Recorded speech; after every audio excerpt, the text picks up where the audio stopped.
ನಮಸ್ಕಾರ ಸ್ನೇಹಿತರೆ ಜೂನ್ ತಿಂಗಳ ಪ್ರಮುಖ ಪ್ರಚಲಿತ ವಿದ್ಯಮಾನಗಳನ್ನ ಡಿಸ್ಕಸ್ ಮಾಡೋಣ. Upcoming PC, group C, DCC, KMF ಎಕ್ಸಾಮ್ಸ್ಗಳಾಗಿರ್ಬೋದು, ಗ್ರೂಪ್ ಬಿ ಎಲ್ಲದಕ್ಕೂ ಕೂಡ ಹೆಲ್ಪ್ ಆಗುತ್ತೆ. ನೋಡಿ, ನಾವು ಮಂತ್ಲಿ ಕರೆಂಟ್ ಅಫೇರ್ ಏನ್ ಮಾಡ್ತೀವಿ, ಸಪರೇಟ್ ಪ್ಲೇ ಲಿಸ್ಟ್ ಇದೆ. ಮಂತ್ಲಿದು, ವೀಕ್ಲಿ ಸಪರೇಟ್ ಪ್ಲೇ ಲಿಸ್ಟ್ ಇದೆ. ಅಲ್ಲೋದ್ರೆ ನಿಮಗೆ ನಾವು ಮಾಡಿರ್ತಕ್ಕಂಥ ಕರೆಂಟ್ ಅಫೇರ್ಸ್ಗಳು ಇಯರ್ ವೈಸ್ ನಿಮಗೆ ಸಿಗುತ್ತೆ. ಅಂಡ್ ನಿಮಗೆ ಮ್ಯಾರಥಾನ್ ವಿಡಿಯೋ ಮಾಡಿದೀವಿ ಜನವರಿ ಟು ಮೇ 5 ತಿಂಗಳದು. ನೋಡಿಲ್ಲ ಅಂದ್ರೆ ನೋಡಿ, very important complete marathon. Upcoming ಎಲ್ಲ ಎಕ್ಸಾಮ್ಸ್ಗೂ ಹೆಲ್ಪ್ ಆಗುತ್ತೆ. ಈಗ ಜೂನ್ ಮುಗಿಸ್ತಾ ಇದೀವಿ. ಮತ್ತೆ ನಿಮಗೆ ಲಾಸ್ಟ್ ಇಯರ್, ಯಾಕಂದ್ರೆ KA ಎಕ್ಸಾಮ್ ಆಗಲಿ 1 ಇಯರ್ ಕರೆಂಟ್ ಅಫೇರ್ ಕೇಳ್ತಾನೆ. KPSC ಆದ್ರೆ ಅವನು ಕೂಡ 1 ಇಯರ್, ಬಟ್ 2 ಇಯರ್ಸ್ ಅವನಿಗೆ ತುಂಬಾ ಇಷ್ಟ KPSC ಅವನಿಗೆ. ಹಾಗಾಗಿ ಲಾಸ್ಟ್ ಇಯರ್ ಬೇಕು ಅಂದ್ರೆ ಅದು ಮ್ಯಾರಥಾನ್ ಇದೆ. ಇವೆಲ್ಲ ಲಿಂಕ್ಗಳನ್ನ ನಾನು ಕೊಡ್ತೀನಿ ಸ್ನೇಹಿತರೆ. ಇದೇ ವಿಡಿಯೋದ ಕೆಳಗೆ ಡಿಸ್ಕ್ರಿಪ್ಷನ್ ಬಾಕ್ಸ್ ಅಲ್ಲಿ ಲಿಂಕ್ ಕೊಟ್ಟಿರ್ತೀನಿ. ಹಾಗೆ ನಮ್ಮ ಟೆಲಿಗ್ರಾಮ್ ಮತ್ತೆ Instagram ಫಾಲೋ ಮಾಡೋದನ್ನ ಮಾಡ್ಕೊಳ್ಳಿ. ಫೈನ್ ಸರ್, ಬನ್ನಿ ನಾನು ಪಟಾಪಟ ಅಂತ ಹೋಗ್ತೀನಿ. ಮೋಸ್ಟ್ ಇಂಪಾರ್ಟೆಂಟ್ ಕರೆಂಟ್ ಅಫೇರ್ ಪಟಾಪಟದ ಡಿಸ್ಕಸ್ ಮಾಡೋಣ. G7 ಸಮಿಟ್ ನೋಡಿ, G7ಗೂ ಭಾರತಕ್ಕೂ ಸಂಬಂಧ ಇಲ್ಲ ಅಲ್ವಾ, ಬಟ್ ಕಂಟಿನ್ಯೂಸ್ ಲಾಸ್ಟ್ 4-5 ವರ್ಷದಿಂದ ಹೋಗ್ತಾನೆ ಇದ್ದಾರೆ ಭಾರತದವರು. ಯಾಕೆಂದ್ರೆ ಅತಿಥಿಯಾಗಿ ಕರಿತಾ ಇದ್ದಾರೆ. ಒಂದ್ಸಲ ಇಟಲಿ ಕರೀತು, ಒಂದ್ಸಲ ಕೆನಡಾ ಕರೀತು, ಈ ಸಲ ಫ್ರಾನ್ಸ್ ಕರೆದಿದೆ. ಫ್ರಾನ್ಸ್ ಅಲ್ಲಿ ನಡೀತಾ ಇದೆ. G7 countries. ಮೊದಲು ಇದು G8 ಆಗಿದೆ, 7 ಇಂದ G8 ಆಯ್ತು, ಪುನಃ G8 ಇಂದ G7 ಆಗಿದೆ. ಸೊ ಇಲ್ಲಿ ನಾನು ಈ ಕೆಳಗಿನ ದೇಶಗಳನ್ನು ಪರಿಗಣಿಸಿ ಮೇಲೆ ನೀಡಲಾದ ದೇಶಗಳಲ್ಲಿ ಯಾವುದು ಗ್ರೂಪ್ 7 G7 ಸದಸ್ಯರಾಗಿದ್ದಾರೆ ಅಂತ ಕೇಳಿದ್ದೇನೆ. ಇದು ಕರೆಕ್ಟ್, ಇದು ಕರೆಕ್ಟ್, ಇದು ಕರೆಕ್ಟ್, ಇದು ಕರೆಕ್ಟ್, ಇದು ಕರೆಕ್ಟ್, ಇದು ಕರೆಕ್ಟ್, ಇದು ಕರೆಕ್ಟ್. ಆಕ್ಚುಲಿ ಇಲ್ಲಿ ಒಂದು ಇನ್ಫಾರ್ಮೇಶನ್ ನಿಮಗೆ ಇಂಪಾರ್ಟೆಂಟ್ ಸ್ನೇಹಿತರೆ. ಓಕೆ, ಒಂದು ಇನ್ಫಾರ್ಮೇಶನ್ ಇಂಪಾರ್ಟೆಂಟು. ಒಂದು G7 ಎಷ್ಟನೇ ಆವೃತ್ತಿ ನಡೀತಾ ಇದೆ, ಎಲ್ಲಿ ನಡೀತಾ ಇದೆ, ಎಲ್ಲಿ? France, Evian. Okay, Evian France. 52ನೇ G7 ಸಮಿಟ್ ನಡೀತಾ ಇರ್ತಕ್ಕಂಥದ್ದು. ಅದರ ಥೀಮ್ ಏನು ಅಂತ ಕೇಳ್ತೇನೆ, forging new partnership and rebuilding international solidarity ಅಂತ. ಓಕೆ, ಅದರ ನ್ಯೂ ಒಂದು ಇದು. ಇಲ್ಲಿ G7 ಬಗ್ಗೆ ಒಂದೇನು, ಈಗ 7 ಕಂಟ್ರಿಗಳು ಇಲ್ಲೇ ನೋಡಿದ್ರೆ ನೀವು, ಈ 7 ಕಂಟ್ರಿಗಳ ಜೊತೆಗೆ ಯುರೋಪಿಯನ್ ಯೂನಿಯನ್ EU ಕೂಡ ಅಲ್ಲಿಗೆ ಹೋಗುತ್ತೆ. ಆದ್ರೆ ಅದನ್ನ ಸದಸ್ಯ ರಾಷ್ಟ್ರ ಅಂತ ಕನ್ಸಿಡರ್ ಮಾಡಲ್ಲ. EU ಕೂಡ ಇಲ್ಲಿರುತ್ತೆ, ಸದಸ್ಯ ರಾಷ್ಟ್ರ ಅಂತ ಕನ್ಸಿಡರ್ ಮಾಡಲ್ಲ. ಒಂದು G7 ಅಂದಾಗ Canada, France, Germany, Italy, Japan, UK and United States ಇಷ್ಟನ್ನ ಕನ್ಸಿಡರ್ ಮಾಡ್ತಾರೆ. 2026ರ ಈ ಒಂದು ಶೃಂಗಸಭೆಗೆ G7ಗೆ ಭಾರತ, ಚೀನಾ, ದಕ್ಷಿಣ ಕೊರಿಯಾ, ಕೀನ್ಯಾ, ಬ್ರೆಜಿಲ್ ಒಂದು ಗೆಸ್ಟ್ ಕಂಟ್ರೀಸ್ ಆಗಿ ಭಾಗವಹಿಸ್ತಾ ಇದೆ. ಏನಿದು G7 ಕಂಟ್ರಿ? ಬೇಸಿಕ್ ನೋಡೋದಾದ್ರೆ, ಕೈಗಾರಿಕರಣ ಆರ್ಥಿಕತೆ ಒಂದಾಗ ಡೆವಲಪ್ಡ್ ನೇಷನ್ ಅಂತ ಏನ್ ಕರಿತೀವಿ ಅಂತವ್ರು ಸೇರ್ಕೊಂಡು ಮಾಡ್ಕೊಂಡಿರ್ತಕ್ಕಂಥ ಒಂದು ಗ್ರೂಪ್ ಇದು. ಆಮೇಲೆ ಅದು ಸರಿ ಬರಲ್ಲ ಅಂತ G20 ಮಾಡಿದ್ರು. So G20 is very important ಅಂತ G20 ಬಂದಾಗ ಡಿಸ್ಕಸ್ ಮಾಡೋಣ. ಸೊ G7 1970ರ ದಶಕದಲ್ಲಿ ತೈಲ ಆಘಾತಗಳಾಗ್ತದೆ, ಸ್ಥೂಲ ಆರ್ಥಿಕತೆ ಬಿಕ್ಕಟ್ಟುಗಳು ಉಂಟಾಗ್ತದೆ. ಓಕೆ, ರಿಸಿಷನ್ ಅಂತ ಏನ್ ಕರಿತೀವಿ. ಆ ಟೈಮಲ್ಲಿ ಎಲ್ಲಾ ಪ್ರಮುಖ 7 ರಾಷ್ಟ್ರಗಳ ಒಂದು ಹಣಕಾಸು ಮಂತ್ರಿಗಳು, ನಾಯಕರು ಅನೌಪಚಾರಿಕವಾಗಿ ಸಭೆ ಸೇರ್ತಾರೆ. ಆಮೇಲೆ ಅದು ಲಂಡನ್ 1997 ಇಂದ ಮತ್ತು ಒಟ್ಟೋವಾ, ಓಕೆ, ಅಲ್ಲಿಗೆ ಏನಾಗುತ್ತೆ, G8 ಆಗಿ ರೂಪಾಂತರಗೊಳ್ಳುತ್ತೆ. G8 ಅಂದ್ರೆ ರಷ್ಯಾ ಕೂಡ ಈ ಒಂದು ಸಭೆಗೆ ಸೇರ್ಕೊಳ್ಳುತ್ತೆ. ಬಟ್ ಇಲ್ಲಿ ವೆರಿ ಇಂಪಾರ್ಟೆಂಟ್ ಅಂದ್ರೆ ಏನು ಅಂತಂದ್ರೆ, ಯುರೋಪಿಯನ್ ಯೂನಿಯನ್ ಸೇರ್ಕೊಳ್ಳುತ್ತೆ, ಬಟ್ ಯುರೋಪಿಯನ್ ಸದಸ್ಯ ಅಂತ ಕನ್ಸಿಡರ್ ಮಾಡಲ್ಲ. ನಾನು ಆಲ್ರೆಡಿ ಹೇಳಿದ್ದೀನಿ. 1998ರಲ್ಲಿ ರಷ್ಯಾ ಇದಕ್ಕೆ G8 ಆಗಿ ಸೇರ್ಕೊಳ್ಳುತ್ತೆ, G8 ಆಗುತ್ತೆ. ಪುನಃ ಯಾವಾಗ ಉಕ್ರೇನ್ ಮೇಲೆ ಬೇರೆ ಇದ್ರ ಮೇಲೆ ಅದು ತನ್ನ ಒಂದು ಯುದ್ಧನ ಘೋಷಣೆ ಮಾಡ್ತು, 2004ರಲ್ಲಿ G7 ಆಗಿ ರೂಪುಗೊಳ್ಳುತ್ತೆ. ಅದನ್ನ ತೆಗೆದಾಕ್ತಾರೆ. 2014ರಲ್ಲಿ ಪುನರ್ರಚನೆಗೊಳ್ಳುತ್ತೆ. ಸೊ ಇದು ವೆರಿ ಇಂಪಾರ್ಟೆಂಟ್. ಎಕ್ಸಾಮ್ ಅಲ್ಲಿ ಈ ಬೇಸಿಕ್ ತಿಳ್ಕೊಳ್ಳಿ ಸಾಕು. G7 ಎಲ್ಲಿ ನಡೀತು, ಎಷ್ಟನೇ ಆವೃತ್ತಿ ಇದು. ಫ್ರಾನ್ಸ್ ಎವಿಯಾನ್ ನಲ್ಲಿ ಇದರಲ್ಲಿ ಭಾರತ ಕೂಡ ಭಾಗವಹಿಸಿದೆ. ಮತ್ತೆ ಭಾರತ ಭಾಗವಹಿಸೋದ್ರಿಂದ ಇಲ್ಲಿ ಪ್ರಮುಖವಾಗಿ ಇನ್ನೊಂದು ಮೋಸ್ಟ್ ಇಂಪಾರ್ಟೆಂಟ್ ಅಂದ್ರೆ ಏನು ಅಂದ್ರೆ, ಫ್ರಾನ್ಸ್ ಮತ್ತೆ ಭಾರತ ನಿಮ್ಗೆ ಗೊತ್ತು ತುಂಬಾ ಫ್ರೆಂಡ್ಲಿ ನೇಷನ್ಸ್ಗಳು ಅಂತ ಅಲ್ವಾ. ಸೊ ಹಾಗಾಗಿ ಭಾರತ್ ಇನ್ನೋವೇಟ್ಸ್ ಅಂತ ಹೇಳಿ ಒಂದು ಇದನ್ನ ಅವರು ಜಾಗೃತಿ ಮೂಡಿಸಕ್ಕೆ ಒಂದು ಇನಾಗರೇಟ್ ಮಾಡ್ತಾರೆ. ಓಕೆ, ಎಲ್ಲಿ ಇನಾಗರೇಟ್ ಮಾಡ್ತಾರೆ? ಫ್ರಾನ್ಸ್ನ ಯಾವ ನಗರದಲ್ಲಿ ಅಂದ್ರೆ ನೈಸ್. ಓಕೆ, ನೈಸ್ ಅಲ್ಲಿ ಒಂದು ಇನ್ನೋವೇಟ್ಸ್ ಅಂತ ಹೇಳಿ ಜಂಟಿಯಾಗಿ ಎಮ್ಯಾನ್ಯುಯಲ್ ಮ್ಯಾಕ್ರೋನ್ ಮತ್ತೆ ಪ್ರಧಾನಮಂತ್ರಿ ಇನಾಗರೇಟ್ ಮಾಡ್ತಾರೆ. ಸೊ ಏನಿದು ವೆರಿ ಇಂಪಾರ್ಟೆಂಟ್ ಇದು. ಓಕೆ, ಇವೆಲ್ಲ ನಾವು ವೀಕ್ಲಿ ಕರೆಂಟ್ ಅಫೇರ್ ಡಿಸ್ಕಸ್ ಮಾಡಿದೀವಿ. ಈ ಒಂದು ಡೀಪ್ ಟೆಕ್ನಾಲಜಿ, ಈಗ ಅಟಲ್ ಸೇತುವೆ ನಿಮ್ಗೆ ಗೊತ್ತಲ್ಲ, ಅಂದ್ರೆ ಅಟಲ್ ಟಿಂಕರಿಂಗ್ ಲ್ಯಾಬ್ ಅಂತ ನೋಡಿದೀವಲ್ಲ. ಅಟಲ್ ಟಿಂಕರಿಂಗ್ ಲ್ಯಾಬ್ ಸ್ಕೂಲ್ ಮಕ್ಕಳಿಗೆ ಅಂತ ನೀತಿ ಆಯೋಗ ಮಾಡ್ತಾರೆ. ಅದನ್ನ ಪ್ರೇರೇಪಿತರಾಗಿ ಭಾರತ ಸರ್ಕಾರದ ಇನ್ನೋವೇಷನ್ ಮಿಷನ್ ನೀತಿ ಆಯೋಗ ಮತ್ತೆ ಲಾ ಫೌಂಡೇಶನ್ ಡಿಜಿಟಲ್ ಸಿಸ್ಟಮ್ಸ್ ಫ್ರಾನ್ಸ್ ಜಂಟಿಯಾಗಿ ಇದೊಂದು ಮಾಡಿರ್ತಕ್ಕಂಥದ್ದು. ಏನಪ್ಪಾ ಇದು ಅಂದ್ರೆ, ಭಾರತ ಮತ್ತು ಫ್ರಾನ್ಸ್ ನಲ್ಲಿ ಶಾಲಾ ಮಟ್ಟದಿಂದನೇ ಒಂದು ರಿಸರ್ಚ್ ನಾವೀನ್ಯಕಾರಕ ಶಿಕ್ಷಣ ತಂತ್ರಜ್ಞಾನ ಚೌಕಟ್ಟುಗಳನ್ನ ರಚನಾತ್ಮಕವಾಗಿ ಸ್ಟ್ರಕ್ಚರಲ್ ಆಗಿ ಒಂದು ಕೊಂಡಿಯಾಗಿ ಮಾಡ್ತಕ್ಕಂಥದ್ದು. ಅಲ್ಲಿಂದನೇ ಒಂದು ಇನ್ಫಾರ್ಮೇಶನ್ಸ್ಗಳ ಎಕ್ಸ್ಚೇಂಜ್ ಆಗಿರ್ಬೋದು, ನಾವಿಂತೆಗಳ ಆವಿಷ್ಕಾರದ ಬಗ್ಗೆ ಡಿಸ್ಕಷನ್ ಆಗಿರ್ಬೋದು, ರಫ್ತುಗಳಾಗಿರ್ಬೋದು. ಸೊ ಈ ತರ ತಳಮಟ್ಟದಲ್ಲಿ, ಓಕೆ, ಶಾಲಾ ಮಟ್ಟದಲ್ಲೇ ಮಾಡ್ತಕ್ಕಂಥದ್ದು. ಸೊ ಇದು ಇದರ ಪ್ರಮುಖ ಉದ್ದೇಶ. Okay, this is very important. Bharat innovate ಅಂತ ಹೇಳಿ ಸ್ನೇಹಿತರೆ. ಓಕೆ, ಸೊ ಹೆಂಗಿದ್ರು ಇಲ್ಲಿ ನಿಮಗೆ ಗೊತ್ತಿರಲಿ, ಭಾರತದ ಪ್ರಧಾನಿ ಹೋಗಿದ್ರು ಅಂದಾಗ UK ಜೊತೆನೋ, US ಜೊತೆನೋ, ಫ್ರಾನ್ಸ್ ಜೊತೆನೋ, ಒಂದೊಂದು ರಾಷ್ಟ್ರಗಳ ಜೊತೆ ಸಪ್ರೇಟ್ ಆಗಿ ಜಂಟಿ ಒಂದು ಇದನ್ನ ಮಾಡಿದ್ರು. US ಜೊತೆ ಏನು ಅಷ್ಟಿಲ್ಲ, ಸುಮ್ಮನೆ ಕಾಟಾಚಾರಕ್ಕೆ ಮಾಡಿದ್ರು. ನಿಮ್ಗೆ ಗೊತ್ತಿರುತ್ತೆ, ನೀವು ಇಂಟರ್ವ್ಯೂಗಳಲ್ಲಿ ನೋಡಿರ್ತೀರಾ. ಓಕೆ, ಸೊ ಫ್ರಾನ್ಸ್ ಜೊತೆ ಮಾಡಿರ್ತಕ್ಕಂಥ ತುಂಬಾ ದೊಡ್ಡದಾಗಿದೆ. ಇದಾದ್ಮೇಲೆ ತೃಷ್ಣಾ ಅಂತ ಕೂಡ ಮಾಡ್ತಾರೆ. ತೃಷ್ಣಾ ಮಿಷನ್ ಗೊತ್ತಾ ಏನದು? ನೋಡಿ, ಇವೆಲ್ಲ ನಾನು ವೀಕ್ಲಿ ಕರೆಂಟ್ ಅಫೇರ್ ಡಿಸ್ಕಸ್ ಮಾಡಿದ್ದೀನಿ. ಫ್ರಾನ್ಸ್ ಮತ್ತೆ ಭಾರತ ಜಂಟಿಯಾಗಿ ಆಯೋಜನೆ ಮಾಡಿರ್ತಕ್ಕಂಥ ಮಿಷನ್ ಏನದು ಹೇಳ್ತೀರಾ? ಹೋಮ್ವರ್ಕ್ ಅನ್ಕೊಳ್ಳಿ, ಅಥವಾ ನಮ್ಮ ವೀಕ್ಲಿ ಕರೆಂಟ್ ಅಫೇರ್ ಜೂನ್ ಅಲ್ಲಿ ಮಾಡಿರ್ತಕ್ಕಂಥದ್ದು ಪ್ಲೇ ಲಿಸ್ಟ್ ಲಿಂಕ್ ಕೊಟ್ಟಿರ್ತೀನಿ, ನೋಡಿ ಬಂದು ಆನ್ಸರ್ ಮಾಡಿ ಸ್ನೇಹಿತರೆ. ನೆಕ್ಸ್ಟ್ ಬರ್ತೀನಿ ನಾನು. ಇಲ್ಲಿ ಫಾಸ್ಟ್ ಆಗಿ ಹೋಗ್ತೀನಿ. ಇಲ್ಲಿ ಪಾಯಿಂಟ್ ಟು ಪಾಯಿಂಟ್ ಡಿಸ್ಕಷನ್ ಅಷ್ಟೇ ನಮ್ದು. ಓಕೆ, ನಮ್ಮ normal PC, group C, VAO, DCC, ಈ ಒಂದು PS, ಈ ತರ ಏನ್ ಕೇಳ್ತಾನೆ, KMF, ಆ ತರ ಪಾಯಿಂಟ್ ಟು ಪಾಯಿಂಟ್ ಡಿಸ್ಕಷನ್ ಇರಬೇಕು. ಇದರಲ್ಲಿ ಏನ್ ಕೇಳ್ತಾನೆ, ಏನ್ ಕೇಳ್ಬೋದು, ಯಾವ್ದು ಬರುತ್ತೆ, ಏನ್ ಉತ್ತರ ಕೊಡಬೇಕು, ಯಾವ ರೀತಿ ಕೇಳ್ತಾನೆ, ಇಷ್ಟೇ ಫಟಾಫಟ್ ಅಂತ. ಇನ್ನು ತುಂಬಾ ಡೀಟೇಲ್ ನಾವು ವೀಕ್ಲಿ ಕರೆಂಟ್ ಅಫೇರ್ ಮಾಡ್ತೀವಿ. ಅಂತಾರಾಷ್ಟ್ರೀಯ ಪ್ರವೇಶ ದ್ವಾರಗಳಲ್ಲಿ ಸಾರ್ವಜನಿಕ ಆರೋಗ್ಯ ಕಣ್ಗಾವಲು ಬಲಪಡಿಸಲು ದೆಹಲಿ ಅಂತಾರಾಷ್ಟ್ರೀಯ ವಿಮಾನ ನಿಲ್ದಾಣದಲ್ಲಿ ಸಹಯೋಗದೊಂದಿಗೆ ಯಾವ ಸಚಿವಾಲಯ ಏರ್ ಸುವಿಧಾ 2.0 ಅನ್ನು ಪ್ರಾರಂಭಿಸಿತು? ನೋಡಿ, ಇದು ಏರ್ ಸುವಿಧಾ 2.0 ಅಂತ ಯಾಕೆ ಹೇಳ್ತೀವಿ? ಕೋವಿಡ್ ಟೈಮಲ್ಲೂ ಮಾಡಿದ್ರು, ಇದನ್ನ ಈಗಲೂ ಮಾಡಿದ್ದಾರೆ. ಏನವು ಹೇಳ್ತೀರಾ? Yes, what is air Suvidha? Air Suvidha ಅಂತಕ್ಕಂಥದ್ದು ಏನಿದೆ ಸ್ನೇಹಿತರೆ, ಸೆಲ್ಫ್ ಡಿಕ್ಲರೇಷನ್ ಅಂತ ಕರಿತೀವಿ. ಸೆಲ್ಫ್ ಡಿಕ್ಲರೇಷನ್, ಬೇರೆ ರಾಷ್ಟ್ರಗಳಿಂದ ಬರ್ತಕ್ಕಂಥವ್ರು ತಮ್ಮ ಒಂದು ಕಂಪ್ಲೀಟ್ ಹೆಲ್ತ್ ಇಶ್ಯೂಸ್ ಬಗ್ಗೆ, ಓಕೆ, ಕಂಪ್ಲೀಟ್ ಡೀಟೇಲ್ ಕೊಡಬೇಕಾಗುತ್ತೆ. ಇದು ನಾನು ನಾಗರಿಕ ವಿಮಾನಯಾನ ಸಚಿವಾಲಯದ ಒಂದು ಜಂಟಿಯಾಗಿ ಮಾಡಿರ್ತಕ್ಕಂಥದ್ದು. ಓಕೆ, ದೆಹಲಿ ನಿಲ್ದಾಣ ಜೊತೆ. ಯಾಕಪ್ಪ ಅಂದ್ರೆ ನಿಮಗೆ ಗೊತ್ತಿರಲಿ, ಎಬೋಲಾ ವೈರಸ್ ಆಗಿರ್ಬೋದು, ಓಕೆ, ಇದೆಲ್ಲ ನಿಮಗೆ ಆಫ್ರಿಕನ್ ನೇಚದಲ್ಲಿ, Democratic Republic of Congo, Uganda outbreak ತುಂಬಾ ದೊಡ್ಡದಾಗಿ ಹರಡ್ತಾ ಇದೆ. ಹಾಗಾಗಿ ಬೇರೆ ಬೇರೆ ಕಡೆಯಿಂದ ಅಲ್ಲಿಂದ ಆ ಒಂದು ರೂಟಲ್ಲಿ ಬರ್ತಕ್ಕಂಥವ್ರಾಗಿರ್ಬೋದು, ಬೇರೆ ಕಡೆಯಿಂದ ಬರ್ತಕ್ಕಂಥವ್ರಾಗಿರ್ಬೋದು. ಸೊ ಹಾಗೆ ಸರ್ವಲೆನ್ಸ್ ಇಡಬೇಕು. ಓಕೆ, ಅಂತವ್ರನ್ನ ಕಂಪ್ಲೀಟ್ ಪ್ಯಾಸೆಂಜರ್ ಅರೈವಲ್ ಬಗ್ಗೆ ಕಂಪ್ಲೀಟ್ ಅವರ ಹೆಲ್ತ್, ಡಿಜಿಟಲ್ ಹೆಲ್ತ್ ಇರಬೇಕು. ಹಾಗಾಗಿ ಅವ್ರು ಬರೋಕ್ಕಿಂತ ಮುಂಚೆ ನಾವು ಡಿಜಿಟಲಿ ಅವರೆಲ್ಲ ಕಂಪ್ಲೀಟ್ ಫಾರ್ಮ್ನ ಫುಲ್ಫಿಲ್ ಮಾಡಬೇಕಾಗುತ್ತೆ. ಓಕೆ, ಸೊ ಏನಿದೆ ಅವ್ರದ್ದು, ಯಾವ ತರ ಇದೆ ಹೆಲ್ತ್ ಕಂಡೀಷನ್, ಸೊ ಇವೆಲ್ಲ ಒಂದು ಕೊಡಬೇಕಾಗುತ್ತೆ. ಓಕೆ, ನೆಕ್ಸ್ಟ್, ಪ್ರಧಾನಿ ನರೇಂದ್ರ ಮೋದಿ ಅವರಿಗೆ ಸಿಚೆಲ್ಸ್ನ ಈ ಕೆಳಗಿನ ಯಾವ ಅತ್ಯುತ್ತಮದ ಗೌರವವನ್ನು ನೀಡಲಾಯಿತು? ಸಿಚೆಲ್ಸ್ ಒಂದೇ ಅಲ್ಲ, 50 ವರ್ಷ ಆಗಿತ್ತು ಅಂತ ಹೋಗಿದ್ರು ಪ್ರಧಾನಮಂತ್ರಿಗಳು, ಗೊತ್ತಿರ್ಲಿ ಅಲ್ವಾ ಯಾಕೆ ಹೋಗಿದ್ರು ಸಿಚೆಲ್ಸ್ಗೆ ಅಲ್ವಾ? ಅದೇ ತರ ಸ್ಲೋವೋಕಿಯಾಗೂ ಹೋಗಿದ್ರು, ಅಲ್ಲೂ ಕೂಡ ಸ್ಲೋವೋಕಿಯಾದ ಅತ್ಯುತ್ತಮ ನಾಗರಿಕ ಪ್ರಶಸ್ತಿ ಕೂಡ ಸಿಕ್ತು. ಇವಾಗೆಲ್ಲ ಈ ತರದೆಲ್ಲ ಕೇಳ್ತಾ ಇಲ್ಲ. ಇವಾಗ ಮೊದಲು ಕೇಳ್ತಿದ್ದ, ಅವಾಗ ಸ್ಟಾರ್ಟಿಂಗು ಹೊಸದಾಗಿ ಕೊಡ್ತಾ ಇದ್ರು. ಈಗ ಹಂಗಲ್ಲ, ಈಗ ವರ್ಷಕ್ಕೆ 5 ಸಲ ಕೊಡ್ತಾರೆ, ಹೊಸ ದೇಶಕ್ಕೆ ಹೋದ್ರೆ ಕೊಡ್ತಾರೆ. ಇಲ್ದೇ ಇರೋದನ್ನ ಅವರೇ ಒಂದು ಹೊಸದಾಗಿ ಅಮೆಂಡ್ ಮಾಡಿ ಉತ್ಪತ್ತಿ ಮಾಡಿ ಕೊಡ್ತಾ ಇದ್ದಾರೆ. ಸೊ ಹಂಗಾಗಿ ಇದಕ್ಕಷ್ಟು ಈಗ ಮಾನ್ಯತೆ ಇಲ್ಲ, ಅಂದ್ರೆ ಎಕ್ಸಾಮ್ ಅಲ್ಲಿ ಕೇಳಲ್ಲ. ಸೊ ಯಾವ್ದು ಹೇಳ್ತೀರಾ? ಮತ್ತೆ ಇನ್ನೊಂದು, ಈ ಸಿಚೆಲ್ಸ್ಗೆ ಹೋಗಿದ್ರಲ್ಲ, ಅಲ್ಲಿಗೆ ನಮ್ಮ INS ತಾರ್ಕಾಶ್, ಓಕೆ, ತಾರ್ಕಾಶ್ ಮತ್ತೆ INS ಇಕ್ಷಾಕ್ ಅಂತಕ್ಕಂಥ ಒಂದು ಇದು ಕೂಡ ಅಲ್ಲಿ ಗೋಲ್ಡನ್ ಜೂಬ್ಲಿ ಆಫ್ ಇಂಡಿಪೆಂಡೆನ್ಸ್ಗೆ ಪಾರ್ಟಿಸಿಪೇಟ್ ಮಾಡಕ್ಕೆ ನಮ್ಮ ಒಂದು ಸ್ಟಿಲ್ತ್ ಫ್ರಿಜೆಲ್ ಒಂದು ಶಿಪ್ಗಳು, ಓಕೆ, ವಾರ್ ಶಿಪ್ಗಳು ಕೂಡ ಹೋಗಿದ್ವು. ಅದು ಕೂಡ ಗೊತ್ತಿರಲಿ. ಫೈನ್. ಸೊ ಇದು ಆನ್ಸರ್ ತಿಳ್ಕೊಂಬೋಣ. Guardian of the blue horizon ಅಂತ. Okay sir, guardian of Slovakia ಅಂತ ಸ್ಲೋವೋಕಿಯಾ ದೇಶದವರು ಕೊಟ್ಟರು. ಫೈನ್. ಸೊ ಇದು ಗೊತ್ತಿರಲಿ, ವೆರಿ ಇಂಪಾರ್ಟೆಂಟ್. ನೆಕ್ಸ್ಟ್ ಬರ್ತೀನಿ, ಆಪರೇಷನ್ ಅಮಿತ್ಸ್ಟ್ಯಾಡ್, ವೆರಿ ಇಂಪಾರ್ಟೆಂಟ್ ಇದು ಕೂಡ. ಯಾವ ದೇಶದಲ್ಲಿ ಭೀಕರವಾಗಿ ಸಂಭವಿಸಿದ ಭೂಕಂಪದ ನಂತರ ಮಾನವೀಯ ನೆರವನ್ನು ನೀಡಲು ಭಾರತವು ಆಪರೇಷನ್ ಅಮಿತ್ಸ್ಟ್ಯಾಡ್ ಅನ್ನು ಪ್ರಾರಂಭಿಸಿತು? ನೋಡಿ, ಆಪರೇಷನ್ ಅಮಿತ್ಸ್ಟ್ಯಾಡ್ ಮಾನವೀಯ ನೆರವು ಅಂತ, ಹ್ಯುಮನಿಟೇರಿಯನ್ ಅಸಿಸ್ಟೆಂಟ್ ಅಂತ ಕರಿತೀವಿ. ವೆನೆಜುಲಾದಲ್ಲಿ ನಿಮ್ಗೆ ಗೊತ್ತಿದೆ ಎಷ್ಟು ಜನ ಸತ್ತಿದ್ದಾರೆ ಅಂತ, ಏನೇನಾಯ್ತು ಅಂತ. ಪಾಪ ವೆನೆಜುಲಾದವ್ರಿಗೆ ಒಂದಲ್ಲ ಒಂದು ಪ್ರಾಬ್ಲಮ್ಮು. ಓಕೆ, ಅವ್ರದ್ದು ಎಕಾನಮಿ ಹಾಳಾಗಿದೆ, ಅದ್ರ ಜೊತೆಗೆ ಅವ್ರ ಪ್ರೆಸಿಡೆಂಟ್ನ ಅರೆಸ್ಟ್ ಮಾಡಿದ್ರು. ಇವೆಲ್ಲ ತುಂಬಾ ಪ್ರಾಬ್ಲಮ್ಸ್ಗಳು ಜಾಸ್ತಿ ಆಗಿದೆ. ನಮ್ಮ ಭಾರತದಿಂದ C-17 ಅಂತಕ್ಕಂಥ 2 ಏರ್ಕ್ರಾಫ್ಟ್ಗಳು ಹೋಗ್ತವೆ. ಅದು 41 ಮೆಂಬರ್ಸ್ ಹೋಗ್ತಾರೆ. ಮೆಡಿಕಲ್ ಟೀಮ್ ಹೋಗುತ್ತೆ, 30 ಟನ್ಸ್ ಆಫ್ ರಿಲೀಫ್ ಸಪ್ಲೈಸ್ ಹೋಗುತ್ತೆ. ಹಾಸ್ಪಿಟಲ್ ರಿಲೇಟೆಡ್ ಇಂಡಿಯನ್ ಆರ್ಮಿ ಕಡೆಯಿಂದ 2 ಬಿಷಮ್ ಕ್ಯೂಬ್ ಅಂತಕ್ಕಂಥದ್ದು, ಹಾಸ್ಪಿಟಲ್ ಕ್ಯೂಬ್, ಅದು ಎಲ್ಲಾ ತರದ್ದು ಒಂದು ಇದು ಇರುತ್ತೆ. ಓಕೆ, ಅದು ಕೂಡ ಹೋಗಿದೆ.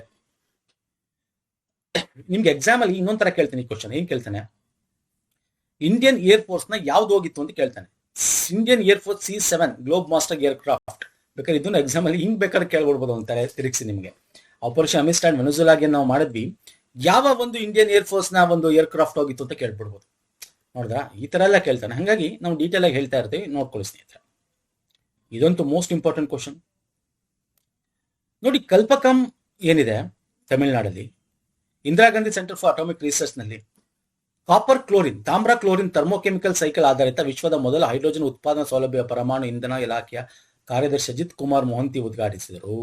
ಏನಿದು ತಾಮ್ರ ಕ್ಲೋರಿನ್ ಥರ್ಮೋಕೆಮಿಕಲ್ ಹೈಡ್ರೋಜನ್ ಉತ್ಪಾದನಾ ತಂತ್ರಜ್ಞಾನ ಯಾವ ಸಂಸ್ಥೆಯು ಸ್ಥಳೀಯವಾಗಿ ಅಭಿವೃದ್ಧಿಪಡಿಸಿದೆ ಅಂತ ಕೇಳಿದ್ದೀನಿ. ಫಸ್ಟ್ ತಿಳ್ಕೊಳ್ಳಿ, ಕಾಪರ್ ಕ್ಲೋರಿನ್ ಅಂದ ಇದು ಹೈಡ್ರೋಜನ್ ಪ್ರೊಡಕ್ಷನ್ ಇರ್ತಕ್ಕಂಥದ್ದು. ನೋಡಿ ಸ್ನೇಹಿತರೆ, ನಿಮ್ಗೆ ಗೊತ್ತಿದೆ, ನಾವು ನ್ಯೂಕ್ಲಿಯರ್ ರಿಯಾಕ್ಟರ್ಗಳಲ್ಲಿ ಏನು ಹೀಟ್ ಜನರೇಟ್ ಆಗುತ್ತೆ ಅಲ್ವಾ, ನಾವು ಏನು ಎಲೆಕ್ಟ್ರಿಸಿಟಿ ಜನರೇಟ್ ಮಾಡ್ತೀವಿ, ಹೀಟ್ನ ತಂಪು ಮಾಡೋಕ್ಕೆ ವಾಟರ್ ಯೂಸ್ ಮಾಡ್ತೀವಿ, ವಾಟರ್ ಹೀಟ್ ಆಗುತ್ತೆ, ಆ ವಾಟರಿಂದ ಏನಾಗುತ್ತೆ ಹೈಡ್ರೋಜನ್ ಸಪರೇಟು ಆಕ್ಸಿಜನ್ ಸಪರೇಟ್ ಮಾಡ್ತಕ್ಕಂಥದ್ದು, ಹೈಡ್ರೋಜನ್ ಮತ್ತೆ ಆಕ್ಸಿಜನ್ನ ಸಪರೇಟ್ ಮಾಡ್ತಕ್ಕಂಥದ್ದು ಹೀಟ್ ಜನರೇಟ್ ಆಗಿರೋದ್ರಿಂದ ಇದರಿಂದ ಹೈಡ್ರೋಜನ್ ಉತ್ಪತ್ತಿ ಆಗುತ್ತೆ. ಹೈಡ್ರೋಜನ್ ಇಸ್ ಅನಿಲ. ಇವಾಗ ನಮಗೆ ಈ ತರ ಜಪಾನ್ ತುಂಬಾ ಹಿಂದೆ ಮಾಡಕ್ ಹೋಗಿತ್ತು, ಫೇಲ್ ಆಯ್ತು. ಇಡೀ ವರ್ಲ್ಡ್ ಅಲ್ಲಿ this is the first country, world first nuclear process heat based hydrogen productivity facility ಅಂತ ಕರಿತೀವಿ. ಏನಪ್ಪಾ ಇದು ಹೇಳಿದ್ನಲ್ಲ, ಇಲ್ಲಿ ನೋಡಿ, ಇದು ಹೈಡ್ರೋಜನ್ ಏನಕ್ಕೆ ಇಂಪಾರ್ಟೆಂಟ್ ಆಗುತ್ತೆ ನಮಗೆ ಆಸ್ ಎ ಫ್ಯೂಯಲ್. ನಿಮಗೆ ಹೈಡ್ರೋಜನ್ ಬೇರೆ ಕಡೆ ಎಲ್ಲಿ ಸಿಗುತ್ತೆ? ಫಾಸಿಲ್ ಫ್ಯೂಯಲ್ ಯೂಸ್ ಮಾಡಿ ಹೈಡ್ರೋಜನ್ ಪ್ರೊಡ್ಯೂಸ್ ಮಾಡ್ಬೋದು, ಬಟ್ ಫಾಸಿಲ್ ಫ್ಯೂಯಲ್ ಯೂಸ್ ಮಾಡಿದ್ರೆ ಕಾರ್ಬನ್ ಎಮಿಷನ್ ಜಾಸ್ತಿ ಆಗುತ್ತೆ. ಸೊ ಇವೆಲ್ಲ ಇಲ್ಲ, ಲೋ ಕಾರ್ಬನ್ ಆಯ್ತು ಇವಾಗ. ಅಂಡ್ ಹೈಡ್ರೋಜನ್ ಏನಕ್ಕೆ ಬೇಕು? ಈಗ ಹೈಡ್ರೋಜನ್ ಇಸ್ ಎ ಫ್ಯೂಯಲ್ ಆಗಿ ಯೂಸ್ ಮಾಡ್ತಾ ಇದೀನಿ. ಎಲ್ಲಿ? ನೀವು ಹಡಗುಗಳಲ್ಲಿ ಅಲ್ವಾ, hydrogen is a fuel. Upcoming ನಮ್ಗೆ ಮೋಸ್ಟ್ ಇಂಪಾರ್ಟೆಂಟ್ ಇದು. ಹಡಗು ಆಗಿರ್ಬೋದು, ಟ್ರೈನ್ಗಳಲ್ಲಾಗಿರ್ಬೋದು, ಮತ್ತೆ ಟ್ರಕ್ಗಳಲ್ಲಾಗಿರ್ಬೋದು, ಹೈಡ್ರೋಜನ್ ಬೇಸ್ಡ್ ಟ್ರಕ್ಸ್ ಆಗಿರ್ಬೋದು. ಸೊ ಇವೆಲ್ಲ ನಾವು ಪ್ರೀವಿಯಸ್ ಕರೆಂಟ್ ಅಫೇರ್ ಓದಿದೀವಿ. ಹಾಗಾಗಿ this is very very important. ಇದನ್ನ ಯಾರು ಅಭಿವೃದ್ಧಿಪಡಿಸಿದ್ರೆ? Bhabha atomic research centre Mumbai, Bhabha ಪರಮಾಣು ಸಂಶೋಧನಾ ಕೇಂದ್ರ ಮುಂಬೈ. ಓಕೆ, ಎಲ್ಲಿ? ಕಲ್ಪಕಂ. ಅರ್ಥ ಆಗ್ತಿದೆಯಲ್ಲ? ನೋಡಿದ್ರ ಹೆಂಗ್ ಬೇಕಾದ್ರೆ ಕೇಳ್ತಾನೆ, ಬೇಕಾದ್ರೆ ಕೇಳ್ಬೋದು ಇದನ್ನ ಹೆಂಗ್ ಪ್ರೊಡ್ಯೂಸ್ ಮಾಡ್ತೀವಿ ಅಂತ ಹೇಳಿ. ಕಾಪರ್ ಕ್ಲೋರಿನ್ ಥರ್ಮೋಕೆಮಿಕಲ್ ಅಂತ ನಿಮಗೆ ಆಪ್ಷನ್ ಕೊಡ್ಬೋದು. ನೋಡಿ ಇವೆಲ್ಲ ಪಾಯಿಂಟ್ಸ್ ಇದೆಯಲ್ಲ, ದೀಸ್ ಆರ್ ಆಲ್ ಪಾಯಿಂಟ್ಸ್. ಅದಕ್ಕೆ ನಾನು ಯಾಕೆ ನಿಮಗೆ ಡೀಟೇಲ್ ಕ್ವಶನ್ಸ್ ಕೇಳೋದು ಸ್ನೇಹಿತರೆ, ಇದಕ್ಕೆ ಕ್ವಶನ್ ಅಲ್ಲೇ ನಿಮ್ ಕ್ವಶನ್ ಉತ್ಪತ್ತಿ ಆಗ್ಬಿಡುತ್ತೆ ಎಕ್ಸಾಮ್ಗಳಲ್ಲಿ. ಸೊ ಅದಕ್ಕೆ ನಾನು ಕಂಪ್ಲೀಟ್ ಏನು ಮಿಸ್ ಆಗ್ಬಾರ್ದು, ಡೀಟೇಲ್ ಆಗಿ ಕೊಡ್ತೀನಿ ಸ್ನೇಹಿತರೆ. ಓಕೆ, ಸೊ ನೆಕ್ಸ್ಟ್ ಬರ್ತೇನೆ. ಇತ್ತೀಚೆಗೆ ಪ್ರೊಫೆಸರ್ ಬಿಮಲ್ ಎನ್ ಪಟೇಲ್ ಅವರು ಯಾವ ಅಂತಾರಾಷ್ಟ್ರೀಯ ಸಂಸ್ಥೆಗೆ ನ್ಯಾಯಾಧೀಶರಾಗಿ ಆಯ್ಕೆಯಾಗಿದ್ದಾರೆ? ನೋಡಿ, ಈ ತರ ಇಂಟರ್ನ್ಯಾಷನಲ್ ಸಂಸ್ಥೆಗಳಿಗೆ ಭಾರತದಿಂದ ಯಾರು ಆಯ್ಕೆ ಆದ್ರೆ ಅಂತದ್ದು ಎಕ್ಸಾಮ್ ಅಲ್ಲಿ ಕೇಳ್ತಾನೆ usually. Okay, international tribunal for law of seas ಅಲ್ವಾ, ಸಮುದ್ರ ಕಾನೂನು ಕುರಿತ ಅಂತಾರಾಷ್ಟ್ರೀಯ ನ್ಯಾಯಮಂಡಳಿಗೆ ಅವರು ನ್ಯಾಯಾಧೀಶರಾಗಿ ಆಯ್ಕೆ ಆಗಿದ್ದಾರೆ. 3 ವರ್ಷಕ್ಕೆ 2020 3 ವರ್ಷನ 26ರಿಂದ 35 ಟರ್ಮ್. ಓಕೆ, 3 ವರ್ಷ ಅಲ್ಲ, 9 ವರ್ಷಕ್ಕೆ. ಓಕೆ, ಸೊ ಇದನ್ನ ಕೇಳ್ಬೋದು ಎಕ್ಸಾಮಲ್ಲಿ, ಅಥವಾ ಅವನೇ ಕೊಟ್ಬಿಡ್ತಾನೆ. ಇಂಟರ್ನ್ಯಾಷನಲ್ ಟ್ರಿಬ್ಯುನಲ್ ಆಫ್ ಲಾ ಸೀಸ್ಗೆ ಆಯ್ಕೆ ಆಗಿದ್ದಾರೆ ಭಾರತದ ಜಡ್ಜ್ ಆಗಿ ಯಾರು ಅಂತ. ಯಾರೋ? Professor Bimal N Patel. Next ಬರ್ತೀನಿ. ವಿಶ್ವ ಆರ್ಥಿಕ ವೇದಿಕೆ ಇಂಧನ ಪರಿವರ್ತನೆ ಸೂಚ್ಯಂಕ 2020 ಪ್ರಕಾರ ಭಾರತದ ಶ್ರೇಯಾಂಕ ಏನು? ಏನ್ ಸರ್ ಹೇಳ್ತೀರಾ? ಯಾರು ಬಿಡುಗಡೆ ಮಾಡ್ತಾರೆ? Energy transition index. ನೋಡಿ, ಇವೆಲ್ಲ ವೀಕ್ಲಿ ಕರೆಂಟ್ ಅಫೇರ್ಸ್ ಕೂಡ ಡೀಟೇಲ್ ಡಿಸ್ಕಸ್ ಮಾಡಿರ್ತೀವಿ ನಾವು. ಮೋಸ್ಟ್ ಇಂಪಾರ್ಟೆಂಟ್, ತುಂಬಾ ಇಂಪಾರ್ಟೆಂಟ್ ನಾವು ಮಂತ್ಲಿ ತಗೊಂಡ್ಬರ್ತೇನೆ. ಇನ್ನೊಂದಷ್ಟು ವೀಕ್ಲಿ ಇರುತ್ತೆ ಸೆಪರೇಟ್ ಆಗಿ. ಎನರ್ಜಿ ಟ್ರಾನ್ಸಿಷನ್ ಅಂದ್ರೆ ಫಾಸಿಲ್ ಫ್ಯೂಯಲ್ ಇಂದ ರಿನ್ಯೂಬಲ್ ಎನರ್ಜಿಗೆ ನೀವು ಹೆಂಗೆ ಟ್ರಾನ್ಸಿಷನ್, ಟೆಕ್ನಾಲಜಿ ಹೆಂಗಿದೆ ನಿಮ್ಮಲ್ಲಿ? ರೆಡಿ ಇದ್ದೀರಾ? ಆಲ್ರೆಡಿ ಇಂಪ್ಲಿಮೆಂಟ್ ಮಾಡ್ತಾ ಇದ್ದೀರಾ? ಸೊ ಈ ತರ ಬೇಸಿಸ್ ಮೇಲೆ ಕೇಳ್ತಾರೆ ಸ್ನೇಹಿತರೆ. ಸೊ ಇದನ್ನ ಭಾರತ ನಾನು ಇಲ್ಲಿ ಮಾರ್ಕ್ ಮಾಡೋದಲ್ಲ 70ನೇ ರ್ಯಾಂಕು, 72 70ನೇ ರ್ಯಾಂಕು. ಅಂಡ್ ಇಲ್ಲಿ ಪ್ರಮುಖವಾಗಿ ಇದನ್ನ ಬಿಡುಗಡೆ ಮಾಡೋದು ಯಾರು ಹೇಳ್ತೀರಾ? ವರ್ಲ್ಡ್ ಎಕನಾಮಿಕ್ ಫೋರಂ, WEF ಅಂತ ಕರಿತೀವಿ. ಓಕೆ, ಇದನ್ನ 44 ಸೂಚಕಗಳು 120 ರಾಷ್ಟ್ರಗಳ ಒಂದು ಇದರಲ್ಲಿ ಅನ್ವಯದಲ್ಲಿ ಇದನ್ನ ಮಾಡಿದ್ದಾರೆ. ಪ್ರಮುಖವಾಗಿ ಏನ್ ನೋಡ್ತಾರೆ? ನಿಮ್ಮ ಇಂಧನ ಸುರಕ್ಷತೆ ಬಗ್ಗೆ ನೋಡ್ತಾರೆ. ಅಂದ್ರೆ ನಿಮ್ಮ ಇಂಧನ ಭದ್ರತೆ ಹೆಂಗಿದೆ, ಸಸ್ಟೈನಬಿಲಿಟಿ ಇದೆಯಾ, ಸೆಕ್ಯೂರಿಟಿ ಇದೆಯಾ, ಸಮಾನತೆ ಇದೆಯಾ.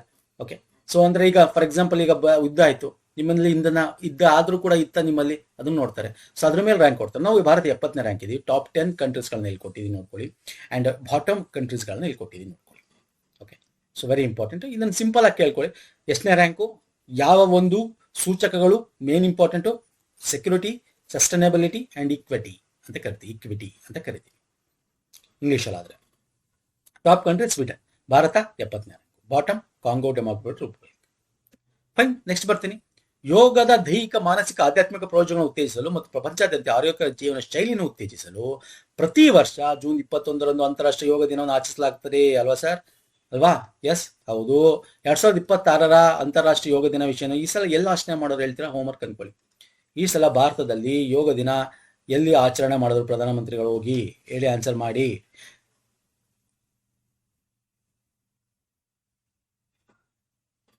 ಥೀಮೇನು ಥೀಮೇನು ಆರೋಗ್ಯಕರ ವೃದ್ಧಾಪ್ಯಕ್ಕಾಗಿ ಯೋಗ ಅಲ್ವಾ ಸರ್? ಯೋಗ ಹೆಲ್ತಿ ಏಜಿಂಗ್ ಅಲ್ವಾ sir? Yoga for healthy ageing June 21. ಯಾವಾಗ ಫಸ್ಟ್ ಯೋಗನ ಇಂಟರ್ನ್ಯಾಷನಲ್ ಡೇ ಆಗಿ ಸೆಲೆಬ್ರೇಟ್ ಮಾಡೋಕ್ಕೆ United nation general assembly approve ಕೊಡ್ತು 2014ರಲ್ಲಿ. 2015ರಿಂದ ಅದನ್ನು ನಾವು ಸೆಲೆಬ್ರೇಟ್ ಮಾಡ್ಕೊಂಡು ಬರ್ತಾ ಇದ್ದೀವಿ. ಫಸ್ಟ್ ಟೈಮು 2014ರಲ್ಲಿ ಅಪ್ರೂವ್ ಕೊಡ್ತು. ಆಯ್ತಾ?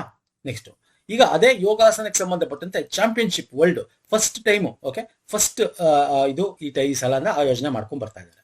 ಸೊ ಈ ವರ್ಲ್ಡ್ ಯೋಗಾಸನ ಚಾಂಪಿಯನ್ಶಿಪ್ ಅಲ್ಲಿ ಭಾರತ ಎಷ್ಟು ಚಿನ್ನದ ಪದಕ ಗೆದ್ದಿದೆ? ನಂಬರ್ 1 ಸ್ಥಾನದಲ್ಲಿದೆ. ಫಸ್ಟ್ ರ್ಯಾಂಕ್ ಅಲ್ಲಿದೆ ಭಾರತ, 114. ಓಕೆ, 4th ಇಂದ 8th ಅಹಮದಾಬಾದಲ್ಲಿ ಎಲ್ಲಿ ನಡೀತು? ಅಹಮದಾಬಾದ್ನಲ್ಲಿ ನಡೀತು. ಅಹಮದಾಬಾದಲ್ಲಿ ಎಲ್ಲಿ? ಅರೇನಾ, ಏಕಾ ಅರೇನಾ ಅಂತಕ್ಕಂಥ ಪ್ಲೇಸಲ್ಲಿ ನಡೆಯಿತು. ಓಕೆ, ಭಾರತ 114 ಮೆಡಲ್ಸ್ಗಳನ್ನ ತಗೋತು. ಅದೇ 102 ಗೋಲ್ಡ್ ಇದೆ. 114ಅಲ್ಲಿ 102 ಗೋಲ್ಡ್. ಇಲ್ಲೇನು ಕೇಳಿರೋದು ನಾನು? ವಿನರ್ ದ ಬರೀ ಗೋಲ್ಡ್ ಮೆಡಲ್ ಕೇಳಿರೋದು, ಟೋಟಲ್ ಅಲ್ಲ, ಸಾರಿ, ಟೋಟಲ್ ಕೇಳಿಲ್ಲ ಅಲ್ಲ ಸರ್. ಇಲ್ಲಿ ಕೇಳಿರೋದನು ಗೋಲ್ಡ್, ಆಪ್ಷನ್ ಇ. ಭಾರತ ಎಷ್ಟು ಚಿನ್ನದ ಪದಕ ಅಂತ ಕೇಳಿರೋದು? 102. ಡಿ ಆಗಬೇಕು, ಅದು ಇ ಅಲ್ಲ. ಇದೇನಾಗಬೇಕು ಸರ್? ಡಿ ಆಗಬೇಕು. ಓಕೆ, ಟೋಟಲ್ ಪದಕ ಇಲ್ಲ, ಚಿನ್ನದ ಪದಕ ತಾನೇ ಇಲ್ಲಿ ಕೇಳಿದ್ರು. Okay, yes. ಇಲ್ಲಿ ನಾನು ಲಿಸ್ಟ್ ಕೊಟ್ಬಿಡ್ತೀನಿ ಯಾವ್ಯಾವ ಕಂಟ್ರಿಗಳಂತ. ನೋಡಿ, India gold 102, silver 9, bronze 3, total medal 114. Second Japan, Argentina, Singapore, Nepal, Uzbekistan. So US 10ನೇ ಪ್ಲೇಸಲ್ಲಿ ಬರುತ್ತೆ. ನೆಕ್ಸ್ಟ್, ವೈಜ್ಞಾನಿಕ ಸಾಮಾಜಿಕ ಮಾಧ್ಯಮ ಖಾತೆಗಳನ್ನು ರಚಿಸಲು ಮತ್ತು ಬಳಸಲು ಅನಿಷ್ಟ ವಯಸ್ಸನ್ನು ಇತ್ತೀಚೆಗೆ 15 ವರ್ಷಗಳನ್ನು ನಿಗದಿಪಡಿಸಿದ ದೇಶ ಯಾವುದು? ಸೋಷಿಯಲ್ ಮೀಡಿಯಾಗಳನ್ನ ಸ್ನೇಹಿತರ 15 ವರ್ಷಕ್ಕೆ ಗಿಂತ ಕಮ್ಮಿ ಅವರು ಯೂಸ್ ಮಾಡಂಗಿಲ್ಲ ಅಂತ ಹೇಳಿದ್ದು UAE, United Arab Emirates. Okay, UAE. ನೋಡಿ, ಈ ಥರ ತುಂಬ ಬರ್ತಾ ಇರುತ್ತೆ ಇತ್ತೀಚೆಗೆ. ನಮ್ಮ ಬಜೆಟ್ ಅಲ್ಲೂ ಕರ್ನಾಟಕದ್ದು ಹೇಳಿದ್ರು, ಅಂಥದ್ದು ನೋಡ್ಕೊಳ್ಳಿ. ಸ್ಟಾರ್ಟಿಂಗ್ ಕೇಳ್ತಾ ಇದ್ದ, ಈಗ ತುಂಬಾ ರಾಷ್ಟ್ರಗಳು ಮಾಡ್ತಾ ಇದೆ, ಆಗ ಕೇಳಲ್ಲ.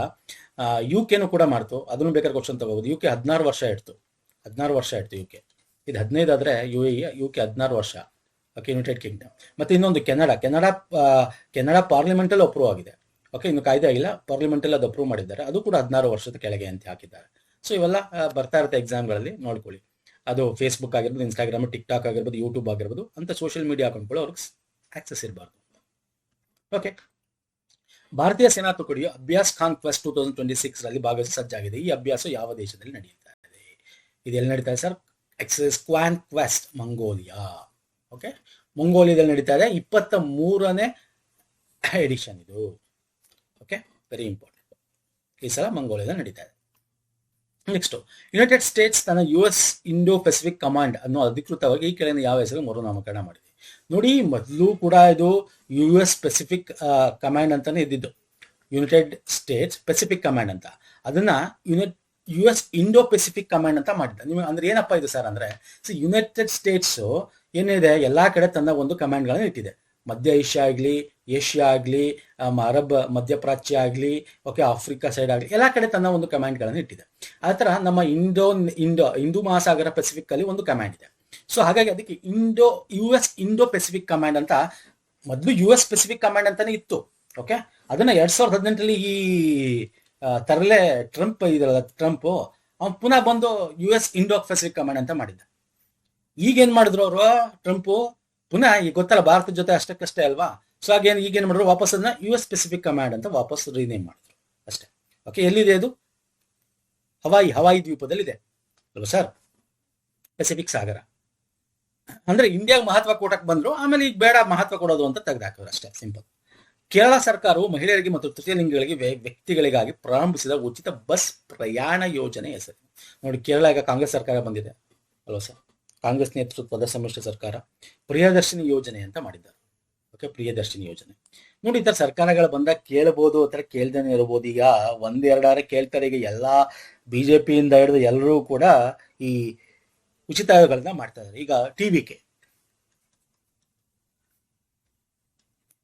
ತಮಿಳುನಾಡು ಅವರು ತುಂಬಾ ಮಾಡಿದ್ದಾರೆ. ಈಗ ಲೇಟೆಸ್ಟ್ ಆಗಿ ಅದನ್ನ ಒಂದು ಇಂಪ್ಲಿಮೆಂಟ್ ಮಾಡಿದ್ದಾರೆ. 75,000 ತನಕ ಏನೋ ಕೋಆಪರೇಟಿವ್ ಸೊಸೈಟಿ ಸಾಲಗಳ ಮನ್ನಾ ಮಾಡ್ತಾ ಇದ್ದಾರೆ. ಅವ್ರು ಮಾಡಿದ್ರಲ್ಲಿ ಒಂದೊಂದೇ ಇಂಪ್ಲಿಮೆಂಟ್ ಮಾಡ್ಕೊಂಡ್ ಬರ್ತಾ ಇದ್ದಾರೆ. ಸೊ ಈ ತರದೆಲ್ಲ ಕೇಳ್ತಾನೆ, ನೆನ್ಪಿಟ್ಕೊಳ್ಳಿ. ಈಗ ಚೀಫ್ ಮಿನಿಸ್ಟರ್ ಯಾರು? VD ಸತೀಸನ್ ಅಂತ, ಕೇರಳದ್ದು. ನೆಕ್ಸ್ಟ್ ಬರ್ತೀನಿ. ತ್ರಿಪುರದ ಯಾವ ಸಾಂಪ್ರದಾಯಿಕ ಸಂಗೀತ ವಾದ್ಯಕ್ಕೆ ಇತ್ತೀಚೆಗೆ ಭೌಗೋಳಿಕ ಸೂಚಕ ಟ್ಯಾಗ್ ಸಿಕ್ಕಿದೆ? ಸರಿಂದ. ಒಟ್ಟು ಈಗ 4 ಆಯ್ತು ತ್ರಿಪುರದು, ಸರಿಂದ ಅಂತಕ್ಕಂಥದ್ದು. ಇದೊಂದು ಏನೋ ಇನ್ಸ್ಟ್ರೂಮೆಂಟ್. ಓಕೆ, ಅದರ್ ಯಾವುದು ಅಂದರೆ ತ್ರಿಪುರ ಕ್ವೀನ್ ಪೈನಾಪಲ್ ರೈಸಾ ಪಂಚರ ಅಂತ ತುಂಬ ಡೀಟೇಲ್ ಬೇಕಾಗಿಲ್ಲ. ಸರಿಂದ ಈ ಲೇಟೆಸ್ಟ್ ತಿಳ್ಕೊಳ್ಳಿ. ಈಗ ಇದನ್ನು ಕೇಳ್ತಾ ಇಲ್ಲ G I tag, but north East state ಅಲ್ವಾ, ಒಂದೊಂದ್ಸಲ ಕೇಳ್ಬೋದು ಅಂತ ತಗೋದು. ಈಗ ಮಧ್ಯಪ್ರದೇಶ ಬಂದಿದೆ, ಅದನ್ನು ನಾನು ತಗೊಂಡಿಲ್ಲ, ಅದನ್ನ ವೀಕ್ಲಿ ಕರೆಂಟ್ ಅಫೇರ್ ಮಾಡಿದ್ದೀನಿ. ಈಗ ನಾರ್ತ್ ಈಸ್ಟ್ ಸ್ಟೇಟಲ್ಲಿ ಈಗ ತ್ರಿಪುರ ಆಯಿತು, ಅಸ್ಸಾಂಗೂ ಬಂದಿದೆ. ಅಸ್ಸಾಮಲ್ಲಿ 4 ಜಿ ಐ ಟ್ರ್ಯಾಕ್ ಕೊಟ್ಟಿದ್ದಾರೆ. ಬಿಹು ಪೀಪ ಅಂತ ಒಂದೊಂದು ಪೀಪಿ ಥರ ಇದೊಂಥರ ಇರುತ್ತೆ, ಪೀಪಿ ಊದೋದು ಅದು. ಮತ್ತೆ ಕರ್ಬಿ ಅಂಗ್ಲೋಂಗಾ ಹ್ಯಾಂಡ್ಲೂಮ್ ಅಂತ ನೇಯ್ಗೆ ಮಾಡ್ತಕ್ಕಂಥದ್ದು, ಕ್ರಾಫ್ಟ್ ಅದು ಅಸ್ಸಾಮಿದು. ಓಕೆ, ಇನ್ನೊಂದು ಭಾ ಶಿಲ್ಪ ಅಂತ ಬಂಬೂ ಕ್ರಾಫ್ಟ್ ಮಾಡ್ತಕ್ಕಂಥದ್ದು. ದಿರೋಯಿ ಹ್ಯಾಂಡ್ಲೂಮ್ ಪ್ರಾಡಕ್ಟ್ಸ್ ಅಂತ ಹೇಳಿ. ಸೊ ಈ ಥರ ಒಂದು 4 ಅಸ್ಸಾಂಗೂ ಸಿಕ್ಕಿದೆ. ಅಸ್ಸಾಂ 4, ತ್ರಿಪುರಾಗ 1. ಸೊ ಈ ಥರ ನಾರ್ತ್ ಈಸ್ಟ್ ಸ್ಟೇಟ್ಸ್ ತುಂಬ ಇಂಪಾರ್ಟೆಂಟ್ ಆಗುತ್ತೆ, ಹಾಗಾಗಿ ತಗೋತೀನಿ ಅಷ್ಟೇ. ಮಧ್ಯಪ್ರದೇಶಕ್ಕೂ 4 ಸಿಕ್ಕಿದೆ. ಈಗೇನು ತಿಂಗಳು ತುಂಬ ವರ್ಷಕ್ಕೆ 1,000 ಕೊಡ್ತಾ ಇದ್ದಾರೆ ಇವಾಗ. ಸೊ ಹಂಗಾಗಿ ಅಷ್ಟು ಇಂಪಾರ್ಟೆಂಟ್ ಕೇಳಲ್ಲ ಈಗ ಜಿ ಐ ಟ್ಯಾಗ್. ಮೊದಲು ಕೇಳ್ತಿದ್ದ 5 ವರ್ಷದ ಮುಂಚೆ, 4-5 ವರ್ಷದ ಮುಂಚೆ ಜಿ ಐ ಟ್ಯಾಗ್ಗಳನ್ನ. ಈಗ ತುಂಬ ಇಂಪಾರ್ಟೆಂಟ್ ಎಕ್ಸ್ಪೋರ್ಟ್ ಆಗಿರೋದು ಯಾವ್ದಾದ್ರು ಸುದ್ದಿಲಿದ್ರೆ ಅಂತ ಕೇಳ್ತಾನೆ. ಕೇಳಲ್ಲ ಅಂತೇನಿಲ್ಲ, ಕೇಳ್ತಾನೆ. ಸುದ್ದಿಯಲ್ಲಿ ಇರೋದು ನಾರ್ತ್ ಈಸ್ಟ್ ಸ್ಟೇಟ್ಸ್ದು ಎಕ್ಸ್ಪೋರ್ಟ್ ಮಾಡ್ತಾ ಇರ್ತಕ್ಕಂಥದ್ದು ಇಂಥದ್ದು ಕೇಳ್ತಾನೆ. ನೆಕ್ಸ್ಟ್, ಭಾರತ ಸರ್ಕಾರ 2025 ವೇಳೆಗೆ 155 ಗಿಗಾವಾಟ್ನಷ್ಟು ಸ್ಥಾಪಿತ ಪವನಶಕ್ತಿ ಸಾಮರ್ಥ್ಯ ಸಾಧಿಸುವ ಮಹತ್ವಾಕಾಂಕ್ಷೆ ಗುರಿಯನ್ನು ಹೊಂದಿದೆ. ನೋಡಿ, ನಾನು ಕಂಪ್ಲೀಟ್ ಡೀಟೇಲ್ ಕೊಡ್ತಾ ಇದ್ದೀನಿ. ಭಾರತ ಏನು ಟಾರ್ಗೆಟ್ ಇಟ್ಕೊಂಡಿದೆ, ಓಕೆ, ಅಂದರೆ ವಿಂಡ್ ಎನರ್ಜಿ. ಆ ಸರಪಳಿಯನ್ನು ಬಲಪಡಿಸಲು ಪೂರೈಕೆದಾರರ ಪತ್ತೆ, ದೇಶೀಯ ಉತ್ಪಾದನೆ ಪೂರೈಕೆ ಸರಪಳಿಯ ಪಾರದರ್ಶಕವಾಗಿ ದೇಶದ ಮೊದಲ ಮೀಸಲಾದ ಡಿಜಿಟಲ್ ವೇದಿಕೆಯಾದ WT ಮಾರುತ್ ಅನ್ನು ಸಹ ಅದು ಪ್ರಾರಂಭಿಸಿದೆ. WT ಮಾರುತ್ ಇದರ ಪೂರ್ಣ ರೂಪವೇ. ಓಕೆ, ಪೂರ್ಣ ರೂಪ ವಾಟ್ WT ಮಾರುತ್ ಅನ್ನೋದಕ್ಕೆ ಒಂದು ನಿಮಗೆ ಪ್ಲಾಟ್ಫಾರ್ಮ್ ಸರ್, ಡಿಜಿಟಲ್ ಪ್ಲಾಟ್ಫಾರ್ಮ್. ಅಲ್ಲಿ ಏನು ಕೊಡುತ್ತೆ ಅಂತಂದ್ರೆ ವೇದಿಕೆ ಕೊಡುತ್ತೆ. ಅದನ್ನ ನೀವು ವಿಂಡ್ ಎನರ್ಜಿ ತಯಾರಿಸಕ್ಕೆ ಯಾರು ಇದ್ರೆ ಬಂದು ಅಲ್ಲಿ ಬರ್ಬೋದು. ಅದಕ್ಕೆ ಬೇಕಾಗಿರ್ತಕ್ಕಂಥ ಮೆಟೀರಿಯಲ್, ಅದಕ್ಕೆ ಹೇಳ್ತಾರೆ ಸಪ್ಲೈ ಚೈನ್ ಅಂತ ಕರಿತೀವಿ. ಓಕೆ, ಪೂರೈಕೆ ಸರಪಳಿ ಅಂತ.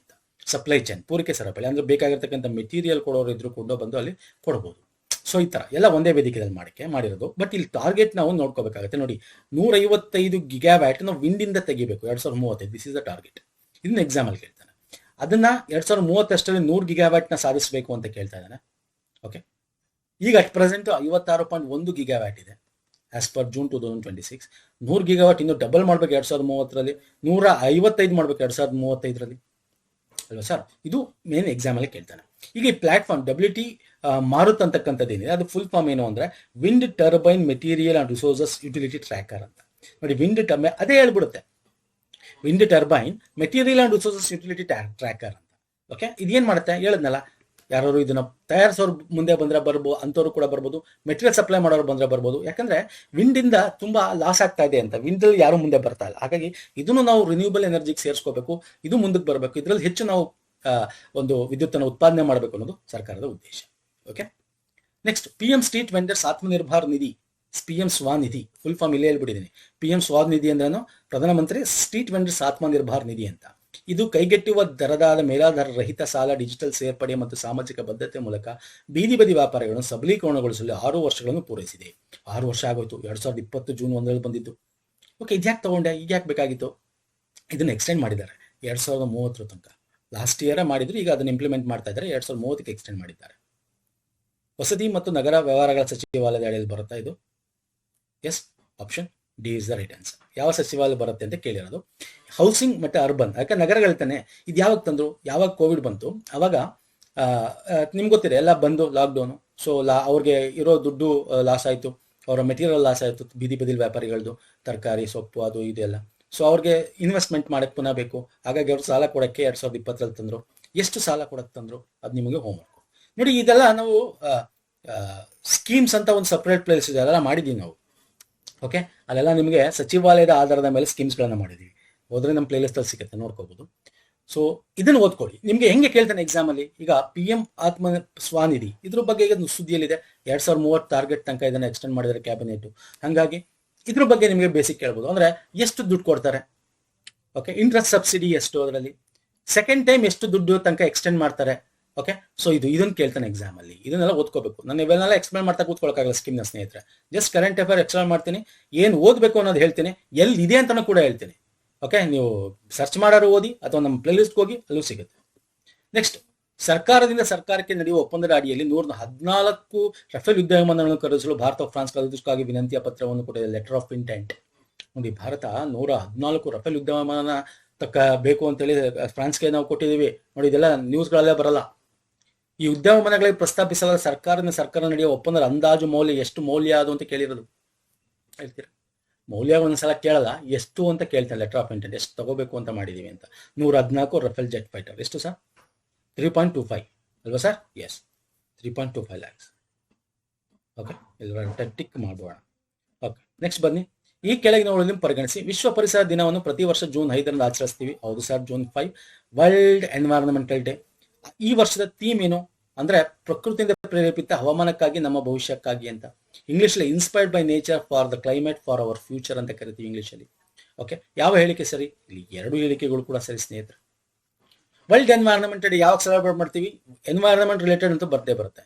ಬೇರೆ ದಿನಗಳನ್ನ ನಾನು ತಗೊಳ್ಳೋದ, ಬರೀ ಎನ್ವೈರನ್ಮೆಂಟ್ದು ದಿನಗಳು ಮತ್ತೆ ಮೋಸ್ಟ್ ಇಂಪಾರ್ಟೆಂಟ್ ಅಂತ ತಗೋತೀನಿ. ಯಾಕಂದ್ರೆ ಅಂತ ಪದೇ ಪದೇ ಬರುತ್ತೆ. ಅದರ ವಿಷಯಗಳು ತಿಳ್ಕೋಬೇಕು. What is the theme of this? ಈ ವರ್ಷ ಎಲ್ಲಿ ಸೆಲೆಬ್ರೇಟ್ ಮಾಡ್ತಾ ಇದ್ದಾರೆ? ಈ ವರ್ಷ ಯಾರು ಸೆಲೆಬ್ರೇಟ್ ಮಾಡ್ತಾರೆ? ಅಜರ್ಬೈಜಾನ್ ಈ ಒಂದು ಜಾಗತಿಕ ಆಚರಣೆನ ಆಯೋಜನೆ ಮಾಡ್ತಾರೆ, ಸ್ಪಾನ್ಸರ್ ಮಾಡಿ ಆಯೋಜನೆ ಮಾಡ್ತಾ ಇದೆ. ಆಕ್ಚುಲಿ ಇದನ್ನು ಯಾವಾಗ ಮಾಡಿದ್ರು? 1972 ಯುನೈಟೆಡ್ ನೇಷನ್ ಒಂದು ಸ್ಟಾಕ್ಹೋಮ್ ಸಮ್ಮೇಳನದಲ್ಲಿ ಇದನ್ನ ಮಾಡಬೇಕು ಅಂತ ಡಿಸೈಡ್ ಮಾಡ್ತಾರೆ. 1973 ಫಸ್ಟ್ ಟೈಮ್ ಸೆಲೆಬ್ರೇಟ್ ಮಾಡ್ತಾರೆ. First celebration 73.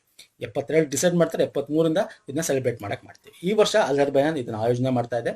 ಈ ವರ್ಷ theme inspired by nature for climate for our future ಅಂತ. Every year June 5 world environmental day, ವಿಶ್ವ ಪರಿಸರ ದಿನವನ್ನು ಆಚರಣೆ ಮಾಡ್ತೀವಿ. ಓಕೆ ಸ್ನೇಹಿತರೆ? ಎಸ್, ನೆಕ್ಸ್ಟ್ ಬನ್ನಿ. When audit matters, CAG intervention that made a difference ಎಂಬ ಪುಸ್ತಕವನ್ನು ಯಾರು ಬಿಡುಗಡೆ ಮಾಡಿದ್ದಾರೆ?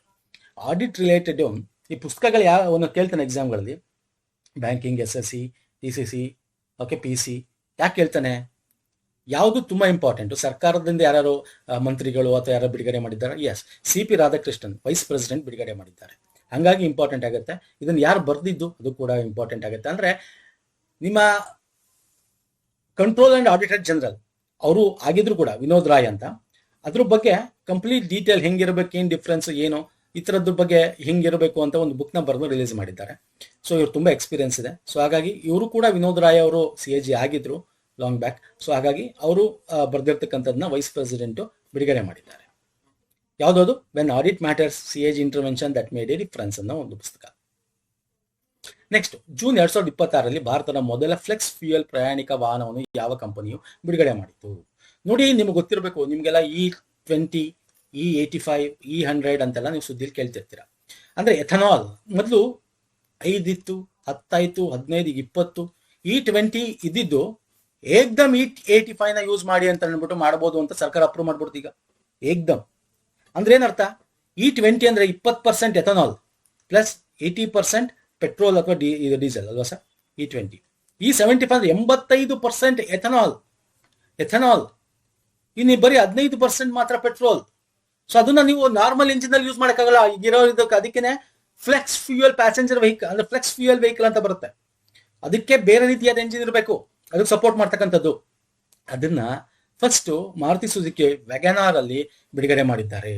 ಓಕೆ, ಯಾರು ಸರ್? ಮಾರುತಿ ಸುಜುಕಿ ಅವರು ಬಿಡುಗಡೆ ಮಾಡಿದ್ದಾರೆ. First flex fuel E85, E100 ಕೂಡ ಇದು ಸಪೋರ್ಟ್ ಮಾಡುತ್ತೆ ಈ ಎಂಜಿನ್. ಅಂಡ್ ಇದು ನಾರ್ಮಲ್ ವೆಹಿಕಲ್ ಅಲ್ಲ, ಪ್ಯಾಸೆಂಜರ್ ವೆಹಿಕಲ್ ನ ಆಗಿ ಬಿಡುಗಡೆ ಮಾಡಿದ್ದಾರೆ ಫಸ್ಟ್ ಆಗಿ ಇದನ್ನ. ಅಂದ್ರೆ ಪ್ಯಾಸೆಂಜರ್ ವೆಹಿಕಲ್ ಅಂದ್ರೆ ಕ್ಯಾಬ್ ಆಗಿ ಇದನ್ನ ಬಿಡುಗಡೆ ಮಾಡಿದ್ದಾರೆ.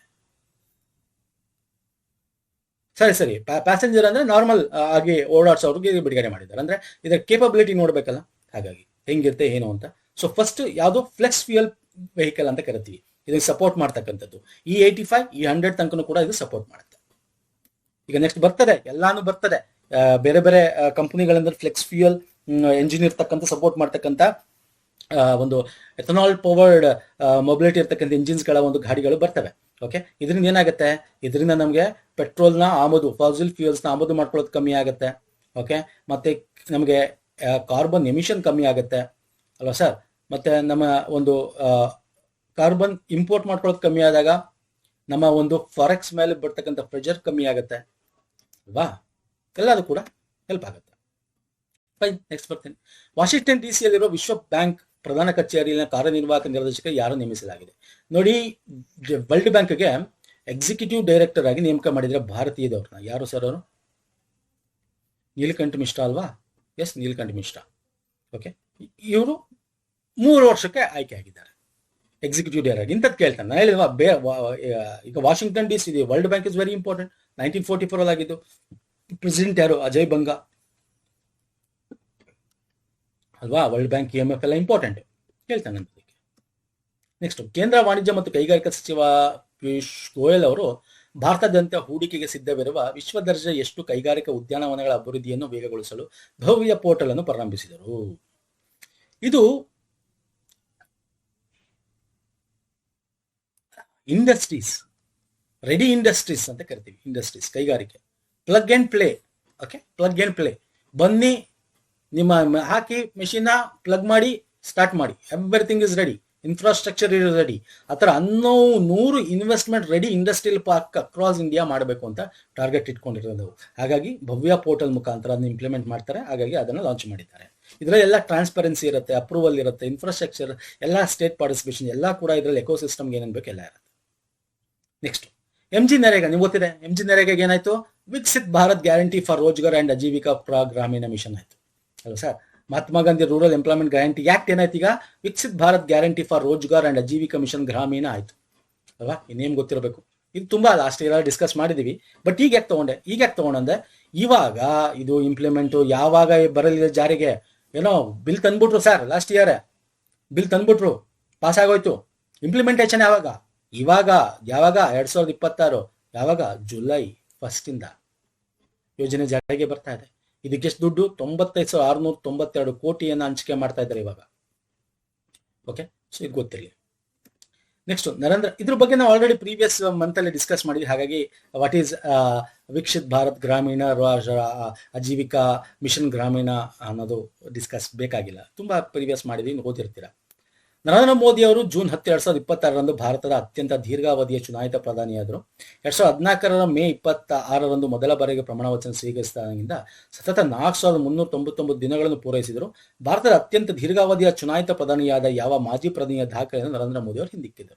ನೋಡಿ ಎಷ್ಟು ಡೀಟೇಲ್ ಇದೆ. ಇದ್ರ ಮೇಲೆ ಕ್ವಶನ್ ಬರುತ್ತೆ. ಎಷ್ಟು ದಿನ? 4,399 ದಿನ. ನಮ್ಮ CM ಕೇಳಿದ್ರು ಅಲ್ವಾ, ನಮ್ಮ ರಾಜ್ಯದ ಕೇಳಿದ್ರು. ಅವರು ದೇವರಾಜ ಅರಸರನ್ನ ಸಿದ್ದರಾಮಯ್ಯನವರು ಮಾಡಿ ಏನೋ ದಾಖಲೆ ಮಾಡಿದ್ರಲ್ಲ, ಹಂಗೆ ಈಗ ಪ್ರಧಾನಿ ಅವರು ದಾಖಲೆ ಮಾಡಿದ್ದಾರೆ. ಯಾರು? ಜವಾಹರ್ಲಾಲ್ ನೆಹರು.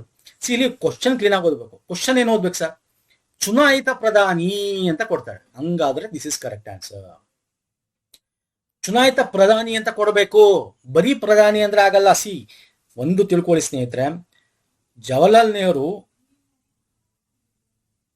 13 ಮೇ 1952 ಇಂದ 1962 ತನಕ 4,398 ದಿನ ಅವರು ಪ್ರೈಮ್ ಮಿನಿಸ್ಟರ್ ಆಗಿ ಸರ್ವ್ ಮಾಡಿದ್ದಾರೆ. ಇದಕ್ಕಿಂತ ಮುಂಚೆ ಅಂದ್ರೆ 1947 ಆದ್ಮೇಲೆ ಇಂಟ್ರಿಮ್ ಗೌರ್ಮೆಂಟ್ ಬರುತ್ತೆ. ಓಕೆ, ಆಫ್ಟರ್ ಇಂಡಿಪೆಂಡೆನ್ಸ್ ತಾನೆ ಅದುವೇ ಅಲ್ವಾ? ಆಫ್ಟರ್ ಇಂಡಿಪೆಂಡೆನ್ಸ್ ತಾನೆ, ಸ್ವತಂತ್ರ ಬಂದ ನಂತರ ತಾನೆ. ಅವಾಗ ಸಂವಿಧಾನ ಅಕ್ಸೆಪ್ಟ್ ಆಗಿ ಚುನಾವಣೆ ಆಗೋ ತನಕ ಒಂದು ಇಂಟ್ರಿಮ್ ಗೌರ್ಮೆಂಟ್ ಇರುತ್ತೆ, ಮಧ್ಯಂತರ ಸರ್ಕಾರ. ಅದರಲ್ಲಿ ಜವಾಹರಲಾಲ್ ನೆಹರು ಅವರು ಏನಾಗಿದ್ರು? ಪ್ರಧಾನಿ ಆಗಿದ್ರು. ಅದನ್ನ ಕೌಂಟ್ ಮಾಡಿದ್ರೆ ತುಂಬಾ ಜಾಸ್ತಿ ಆಗೋಗುತ್ತೆ. ಸೊ ಹಾಗಾಗಿ ಕ್ವಶನ್ ಏನ್ ಕೇಳಬೇಕು? ಎಲೆಕ್ಟೆಡ್ ಪ್ರೆಸಿಡೆಂಟ್ ಅಂದ್ರೆ ಚುನಾವಣೆ ನಡೆದು ಆಗಿರೋದ ನೋಡಿದ್ರೆ ಮೋದಿ ಅವರು ಜವಾಹರ್ಲಾಲ್ ನೆಹರುನ ಮೀರಿಸಿದ್ದಾರೆ. ಓಕೆ, ಎಷ್ಟು? 4,390. ಅವರು 4,398 ದಿನ ಪ್ರಧಾನಿಯಾಗಿದ್ರು. ಫೈನ್. ಜಾಗತಿಕ ಶಾಂತಿ ಸೂಚ್ಯಾಂಕ ಗ್ಲೋಬಲ್ ಪೀಸ್ ಇಂಡೆಕ್ಸ್ 2026ಕ್ಕೆ ಸಂಬಂಧಿಸಿದಂತೆ ಈ ಹೇಳಿಕೆ. ಜಾಗತಿಕ ಶಾಂತಿ ಸೂಚ್ಯಂಕ 2026 ವರದಿಯು 20ನೇ ಆವೃತ್ತಿಯಾಗಿದೆ. ಇದು ವಿಶ್ವದ 193 ದೇಶಗಳ ಶ್ರೇಯಾಂಕ ನೀಡುತ್ತದೆ. ಈ ವರದಿ institute for economics and peace ಪ್ರಕಟಿಸುತ್ತದೆ. ಯಾವ ಆಪ್ಷನ್ಸ್ ಕರೆಕ್ಟು ಹೇಳ್ತೀರಾ? ಎಲ್ಲ ಕರೆಕ್ಟಾ? ಎಲ್ಲ ಕರೆಕ್ಟಾ? 1 and 3 ಕರೆಕ್ಟಾ? ಹೇಳಿ ಫಟಾಫಟ್ ಅಂತ.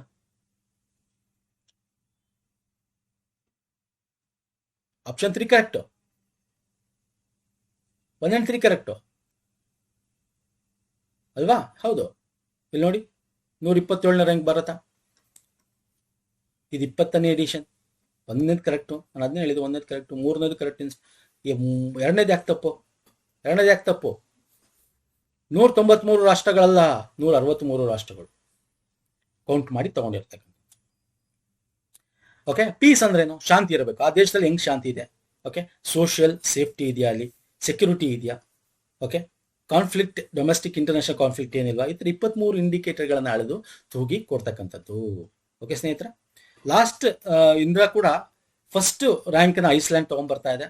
New Zealand, Switzerland, Slovenia, Ireland.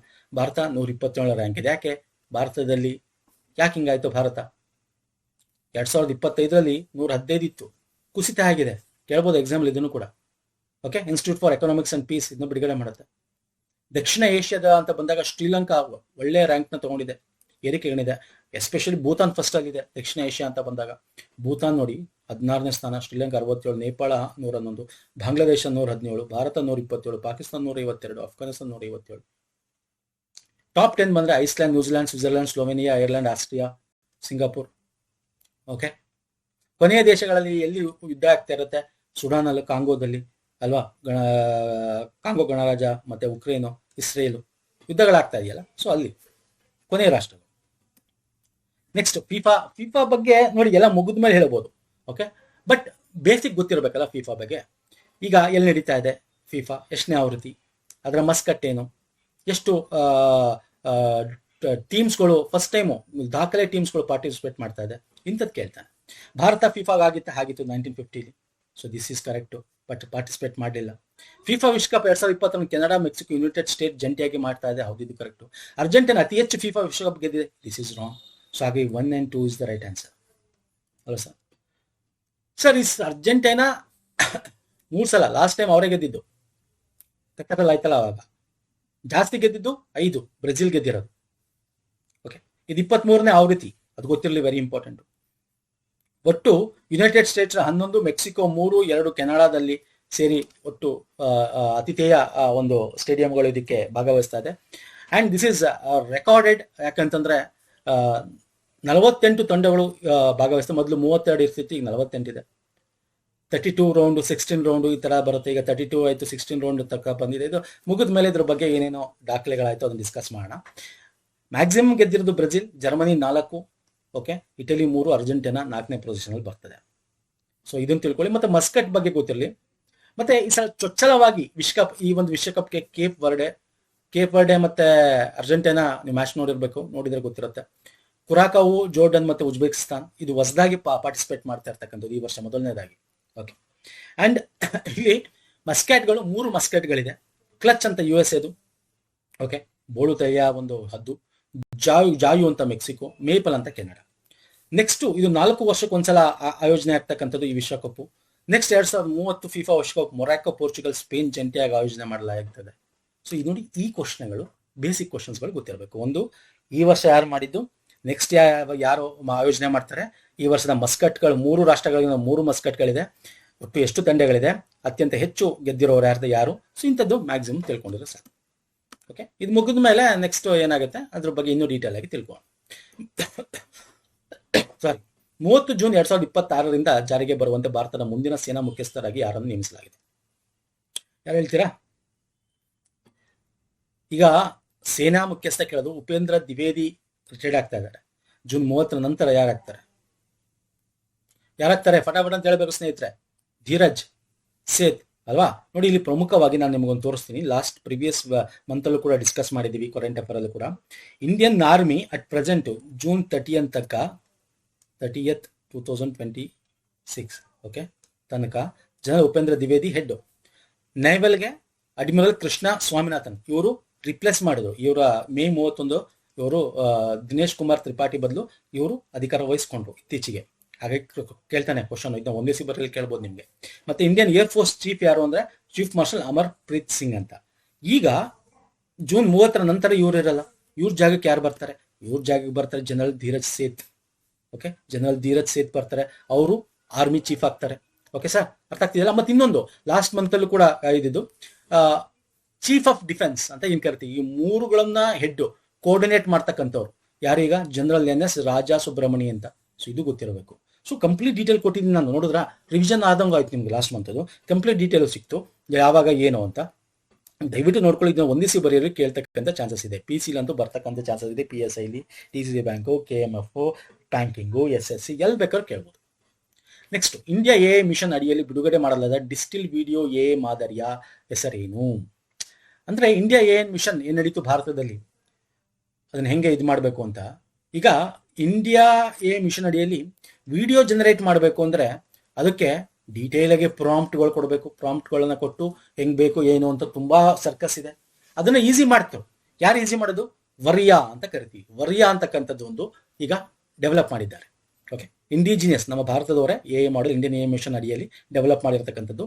ಇದು ವಿಡಿಯೋ ಮಾಡ್ಬೇಕಂದ್ರೆ 50 ಸ್ಟೆಪ್ ಬೇಕು, ಬೇರೆ ಬೇರೆ ತರ ಏನೇನೋ ಮಾಡಿ ಅದಕ್ಕೆ ಪ್ರಾಂಪ್ಟ್ ಹಾಕಿ ಅದಕ್ಕೆ ಏನೇನು ಬೇಕು ಅದನ್ನು ಜನರೇಟ್ ಮಾಡಿ ಇಮೇಜ್ ಮಾಡಿ ವಿಡಿಯೋ ಮಾಡಿ 50 ಸ್ಟೆಪ್ ಇರೋದು, ಜಸ್ಟ್ 4 ಸ್ಟೆಪ್ಪಲ್ಲಿ ನಿಮಗೆ ವಿಡಿಯೋ ಆಗ್ಬಿಡುತ್ತೆ. ಸೊ ಆ ಥರದ್ದು, ಮತ್ತೆ ಇದಕ್ಕೆ ಕಾಸ್ಟು ಕೂಡ ಕಮ್ಮಿ. ಸೊ ಅದನ್ನ ವರ್ಯಾ ಅಂತ ಕರಿತೀವಿ. ಸೊ ಗೊತ್ತಿರಲಿ, ವೆರಿ ಇಂಪಾರ್ಟೆಂಟ್ ಸ್ನೇಹಿತರೆ. ನೆಕ್ಸ್ಟ್, ಭಾರತದ 100ನೇ ರಾಮ್ಸಾರ್ ತಾಣ ಉತ್ತರ ಪ್ರದೇಶದಿಂದ ಗೊತ್ತುಪಡಿಸಲಾಗಿದೆ. ಹೌದು, ಉತ್ತರ ಪ್ರದೇಶದಲ್ಲಿದೆ. ಜೋಗು ಪ್ರದೇಶಗಳ ನಿಯಮ 2017 ಅಡಿಯಲ್ಲಿ ನದಿ ಕಾಲುವೆ ಮತ್ತು ಭತ್ತದ ಗದ್ದೆಗಳನ್ನು ಜೋಗು ಪ್ರದೇಶ ವ್ಯಾಖ್ಯಾನದಲ್ಲಿ ಸೇರಿಸಲಾಗಿದೆ. This is wrong. ನದಿ ಕಾಲುವೆಗಳು ಮತ್ತೆ ಭತ್ತದ ಗದ್ದೆಗಳನ್ನ ಜೋಗು ಪ್ರದೇಶ, ಯಾಕಂದ್ರೆ ಅಲ್ಲೂ ನೀರು ನಿಂತ್ಕೊಳ್ಳುತ್ತೆ, ಹಂಗಂತ ಅದನ್ನೆಲ್ಲ ಜೋಗು ಅಂತ ತಗೊಂಡ್ರೆ ಇಡೀ ಭಾರತದಲ್ಲಿ ಎಲ್ಲ ಗ್ರಾಮೀಣಗಳನ್ನು ಜೋಗು ಪ್ರದೇಶ ಮಾಡಬೇಕಾಗತ್ತೆ. ಸೊ ಹಾಗಾಗಿ ದಿಸ್ ಇಸ್ ರಾಂಗ್. ಫೆಬ್ರವರಿ 2 ವಾರ್ಷಿಕವಾಗಿ ವಿಶ್ವ ಜೋಗು ಪ್ರದೇಶ ಅಂತ ಆಚರಣೆ ಮಾಡ್ತೀವಿ. ಹೌದು ಸರ್. ಫೆಬ್ರವರಿ 2 ಆನ್ಯುವಲಿ ನಾವು ವರ್ಲ್ಡ್ ವೆಟ್ಲ್ಯಾಂಡ್ ಡೇ ಆಗಿ ಆಚರಣೆ ಮಾಡ್ತೀವಿ. ಹೌದಾ? 1 ಮತ್ತು 3 ಕರೆಕ್ಟ್. ಓಕೆ, ಈಗ ಇಂಡಿಯಾ 100ನೇ ರಾಮ್ಸಾರ್ ತಾಣ ಯಾವುದು ಸರ್? ಅದು ಹೇಳ್ತೀರಾ? ಯಾವ್ದು? ಸುಹರ್ತಾಲ್ ರಾಮ್ಸಾರ್, ಜಯಪ್ರಕಾಶ್ ನಾರಾಯಣ್ ಪಕ್ಷಿಧಾಮ. 100ನೇ ರಾಮ್ಸಾರ್ ತಾಣ ಸುಹರ್ತಾಲ್ ಅಂತ ಕರಿತೀವಿ, ಜಯಪ್ರಕಾಶ್ ನಾರಾಯಣ್ ಪಕ್ಷಿಧಾಮ. ನೋಡಿ, ಉತ್ತರ ಪ್ರದೇಶ 13 ಆಯ್ತು, ತಮಿಳುನಾಡು ನಂಬರ್ 1 ಅಲ್ಲಿ ಇದೆ ಅನ್ಕೋತೀನಿ, if I am not wrong. Uttar Pradesh 2nd ಇದೆ ರಾಮ್ಸಾರ್ ತಾಣಗಳಲ್ಲಿ. ಅಂಡ್ ಇಡೀ ವರ್ಲ್ಡ್ ಅಂತ ತಗೊಂಡ್ರೆ ಭಾರತ 3ನೇ ಸ್ಥಾನಕ್ಕೆ ಬಂದಿದೆ ಇವಾಗ. ಯುನೈಟೆಡ್ ಕಿಂಗ್ಡಮ್ UK 176 ಇದೆ, ಮೆಕ್ಸಿಕೋ 144 ಇದೆ, ಭಾರತ 3ನೇ ಸ್ಥಾನ 100 ಇದೆ ರಾಮ್ಸಾರ್ ತಾಣ. ಇತ್ತೀಚೆಗೆ ಆಗಿರ್ತಕ್ಕಂಥದ್ದು ನಾನು ಕೊಡ್ತೀನಿ ಇಲ್ಲಿ ಡೀಟೇಲ್ ಆಗಿ ನೋಡಿ. ಇತ್ತೀಚೆಗೆ 2025 ಮತ್ತು ನೀವು 26 ತಿಳ್ಕೊಳ್ಳಿ ಸಾಕು. 26 ಈ 3 ತಿಳ್ಕೊಳ್ಳಿ. ಪಟ್ನಾ ಪಕ್ಷಿಧಾಮ ಉತ್ತರ ಪ್ರದೇಶ, ಚರಿಧನ್ ಕಚ್ ಗುಜರಾತ್, ಶೇಖ್ ಜಿಲ್ ಪಕ್ಷಿಧಾಮ ಉತ್ತರ ಪ್ರದೇಶ, ಮತ್ತೆ ಈಗ ರೀಸೆಂಟ್ ಆಗಿ ಇನ್ನೊಂದು ಯಾವುದು ಉತ್ತರ ಪ್ರದೇಶದ್ದು ಯಾವುದು? ಜಯಪ್ರಕಾಶ್ ನಾರಾಯಣ್ ಪಕ್ಷಿಧಾಮ ಸುಹರ್ತಾಲ್. ಓಕೆ, ಈ 4 ತಿಳ್ಕೊಳ್ಳಿ. 2026 ಕೇಳ್ತಾನೆ ಎಕ್ಸಾಮ್ ಅಲ್ಲಿ. 25 ಕೇಳಬಹುದು, ತಲೆ ಕೆಟ್ಟರೆ ಬೇಕಾದ್ರೆ ಕೇಳ್ಬಿಡ್ತಾನೆ. ಹಾಗಾಗಿ ನಾನು ಇಲ್ಲೆಲ್ಲ ಕೊಟ್ಟಿದ್ದೀನಿ 25, 26. ಅರ್ಥ ಆಯ್ತಲ್ಲ ಸ್ನೇಹಿತರೆ? ರಾಮ್ಸಾರ್ ತಾಣದ ಬಗ್ಗೆ ನಾನು ಹೆಚ್ಚು ಮಾತಾಡೋದು ಬೇಕಾಗಿಲ್ಲ, ಇವೆಲ್ಲ ನೀವು ಓದಿರ್ತೀರಾ. 1971 ಇರಾನ್ನಲ್ಲಿ ರಾಮ್ಸಾರ್ ಅನ್ನೋ ಜಾಗದಲ್ಲಿ ಕನ್ವೆನ್ಷನ್ ನಡೆಯುತ್ತೆ. 1975 ಅಂತಾರಾಷ್ಟ್ರೀಯವಾಗಿ ರಾಮ್ಸಾರ್ ತಾಣಗಳನ್ನ ಅಂದ್ರೆ ಜೋಗು ಪ್ರದೇಶ ರಕ್ಷಣೆ ಮಾಡಬೇಕು ಅಂತ ಡಿಸಿಷನ್ ತಗೋತಾರೆ. ಭಾರತ 1982 ಫೆಬ್ರವರಿ 1 ಇದಕ್ಕೆ ಒಪ್ಪಂದ ಪಕ್ಷವಾಗುತ್ತೆ ಅಂತ ಸಿಗ್ನೇಟರಿ ನೇಷನ್ ಆಗುತ್ತೆ. ಆಯ್ತಾ? ನೋಡಿ, ಒಂದಷ್ಟು ಡಿಸ್ಕಸ್ ಮಾಡಿದ್ದೀನಿ. ನಾವು ಪ್ರೀವಿಯಸ್ ಮಾಡಿರ್ತಕ್ಕಂಥದ್ದು ಮತ್ತೆ ಈ ಮಂತದ್ದು ಎಲ್ಲ ಮ್ಯಾರಥಾನ್ ವಿಡಿಯೋಗಳೇನಿದೆ ಎಲ್ಲ ಲಿಂಕ್ಗಳನ್ನು ಇದೇ ವಿಡಿಯೋ ಕೆಳಗೆ ಡಿಸ್ಕ್ರಿಪ್ಷನ್ ಬಾಕ್ಸ್ ಕೊಡ್ತೀನಿ. ವಿಡಿಯೋ ಎಷ್ಟಾಗಿರೋ ಲೈಕ್ ಮಾಡಿ, ಇಲ್ಲ ಡಿಸ್ಲೈಕ್ ಮಾಡಿ, ಶೇರ್ ಮಾಡಿ, ಸಬ್ಸ್ಕ್ರೈಬ್ ಮಾಡ್ಕೊಂಡಿಲ್ಲ ಮಾಡಿ, ಕಮೆಂಟ್ ಮಾಡಿ ನಿಮ್ಗೆ ಏನಾದ್ರು ಡೌಟ್ ಇದ್ರೆ. ಮತ್ತೆ ನಾನು ಕೆಲವು ಪ್ರಶ್ನೆಗಳಿಗೆ ನಮ್ಮ ಟೆಲಿಗ್ರಾಮ್, ಇನ್ಸ್ಟಾಗ್ರಾಮ್ ಫಾಲೋ ಮಾಡಿ, ಯಾಕಂದ್ರೆ PDF ನಾವು ಇಲ್ಲಿ ಶೇರ್ ಮಾಡ್ತೀವಿ. ನೆಕ್ಸ್ಟ್ ವಿಡಿಯೋದಲ್ಲಿ ಪುನಃ ಸಿಗ್ತೀನಿ. ನಮಸ್ಕಾರ, ಧನ್ಯವಾದಗಳು. Thank you so much.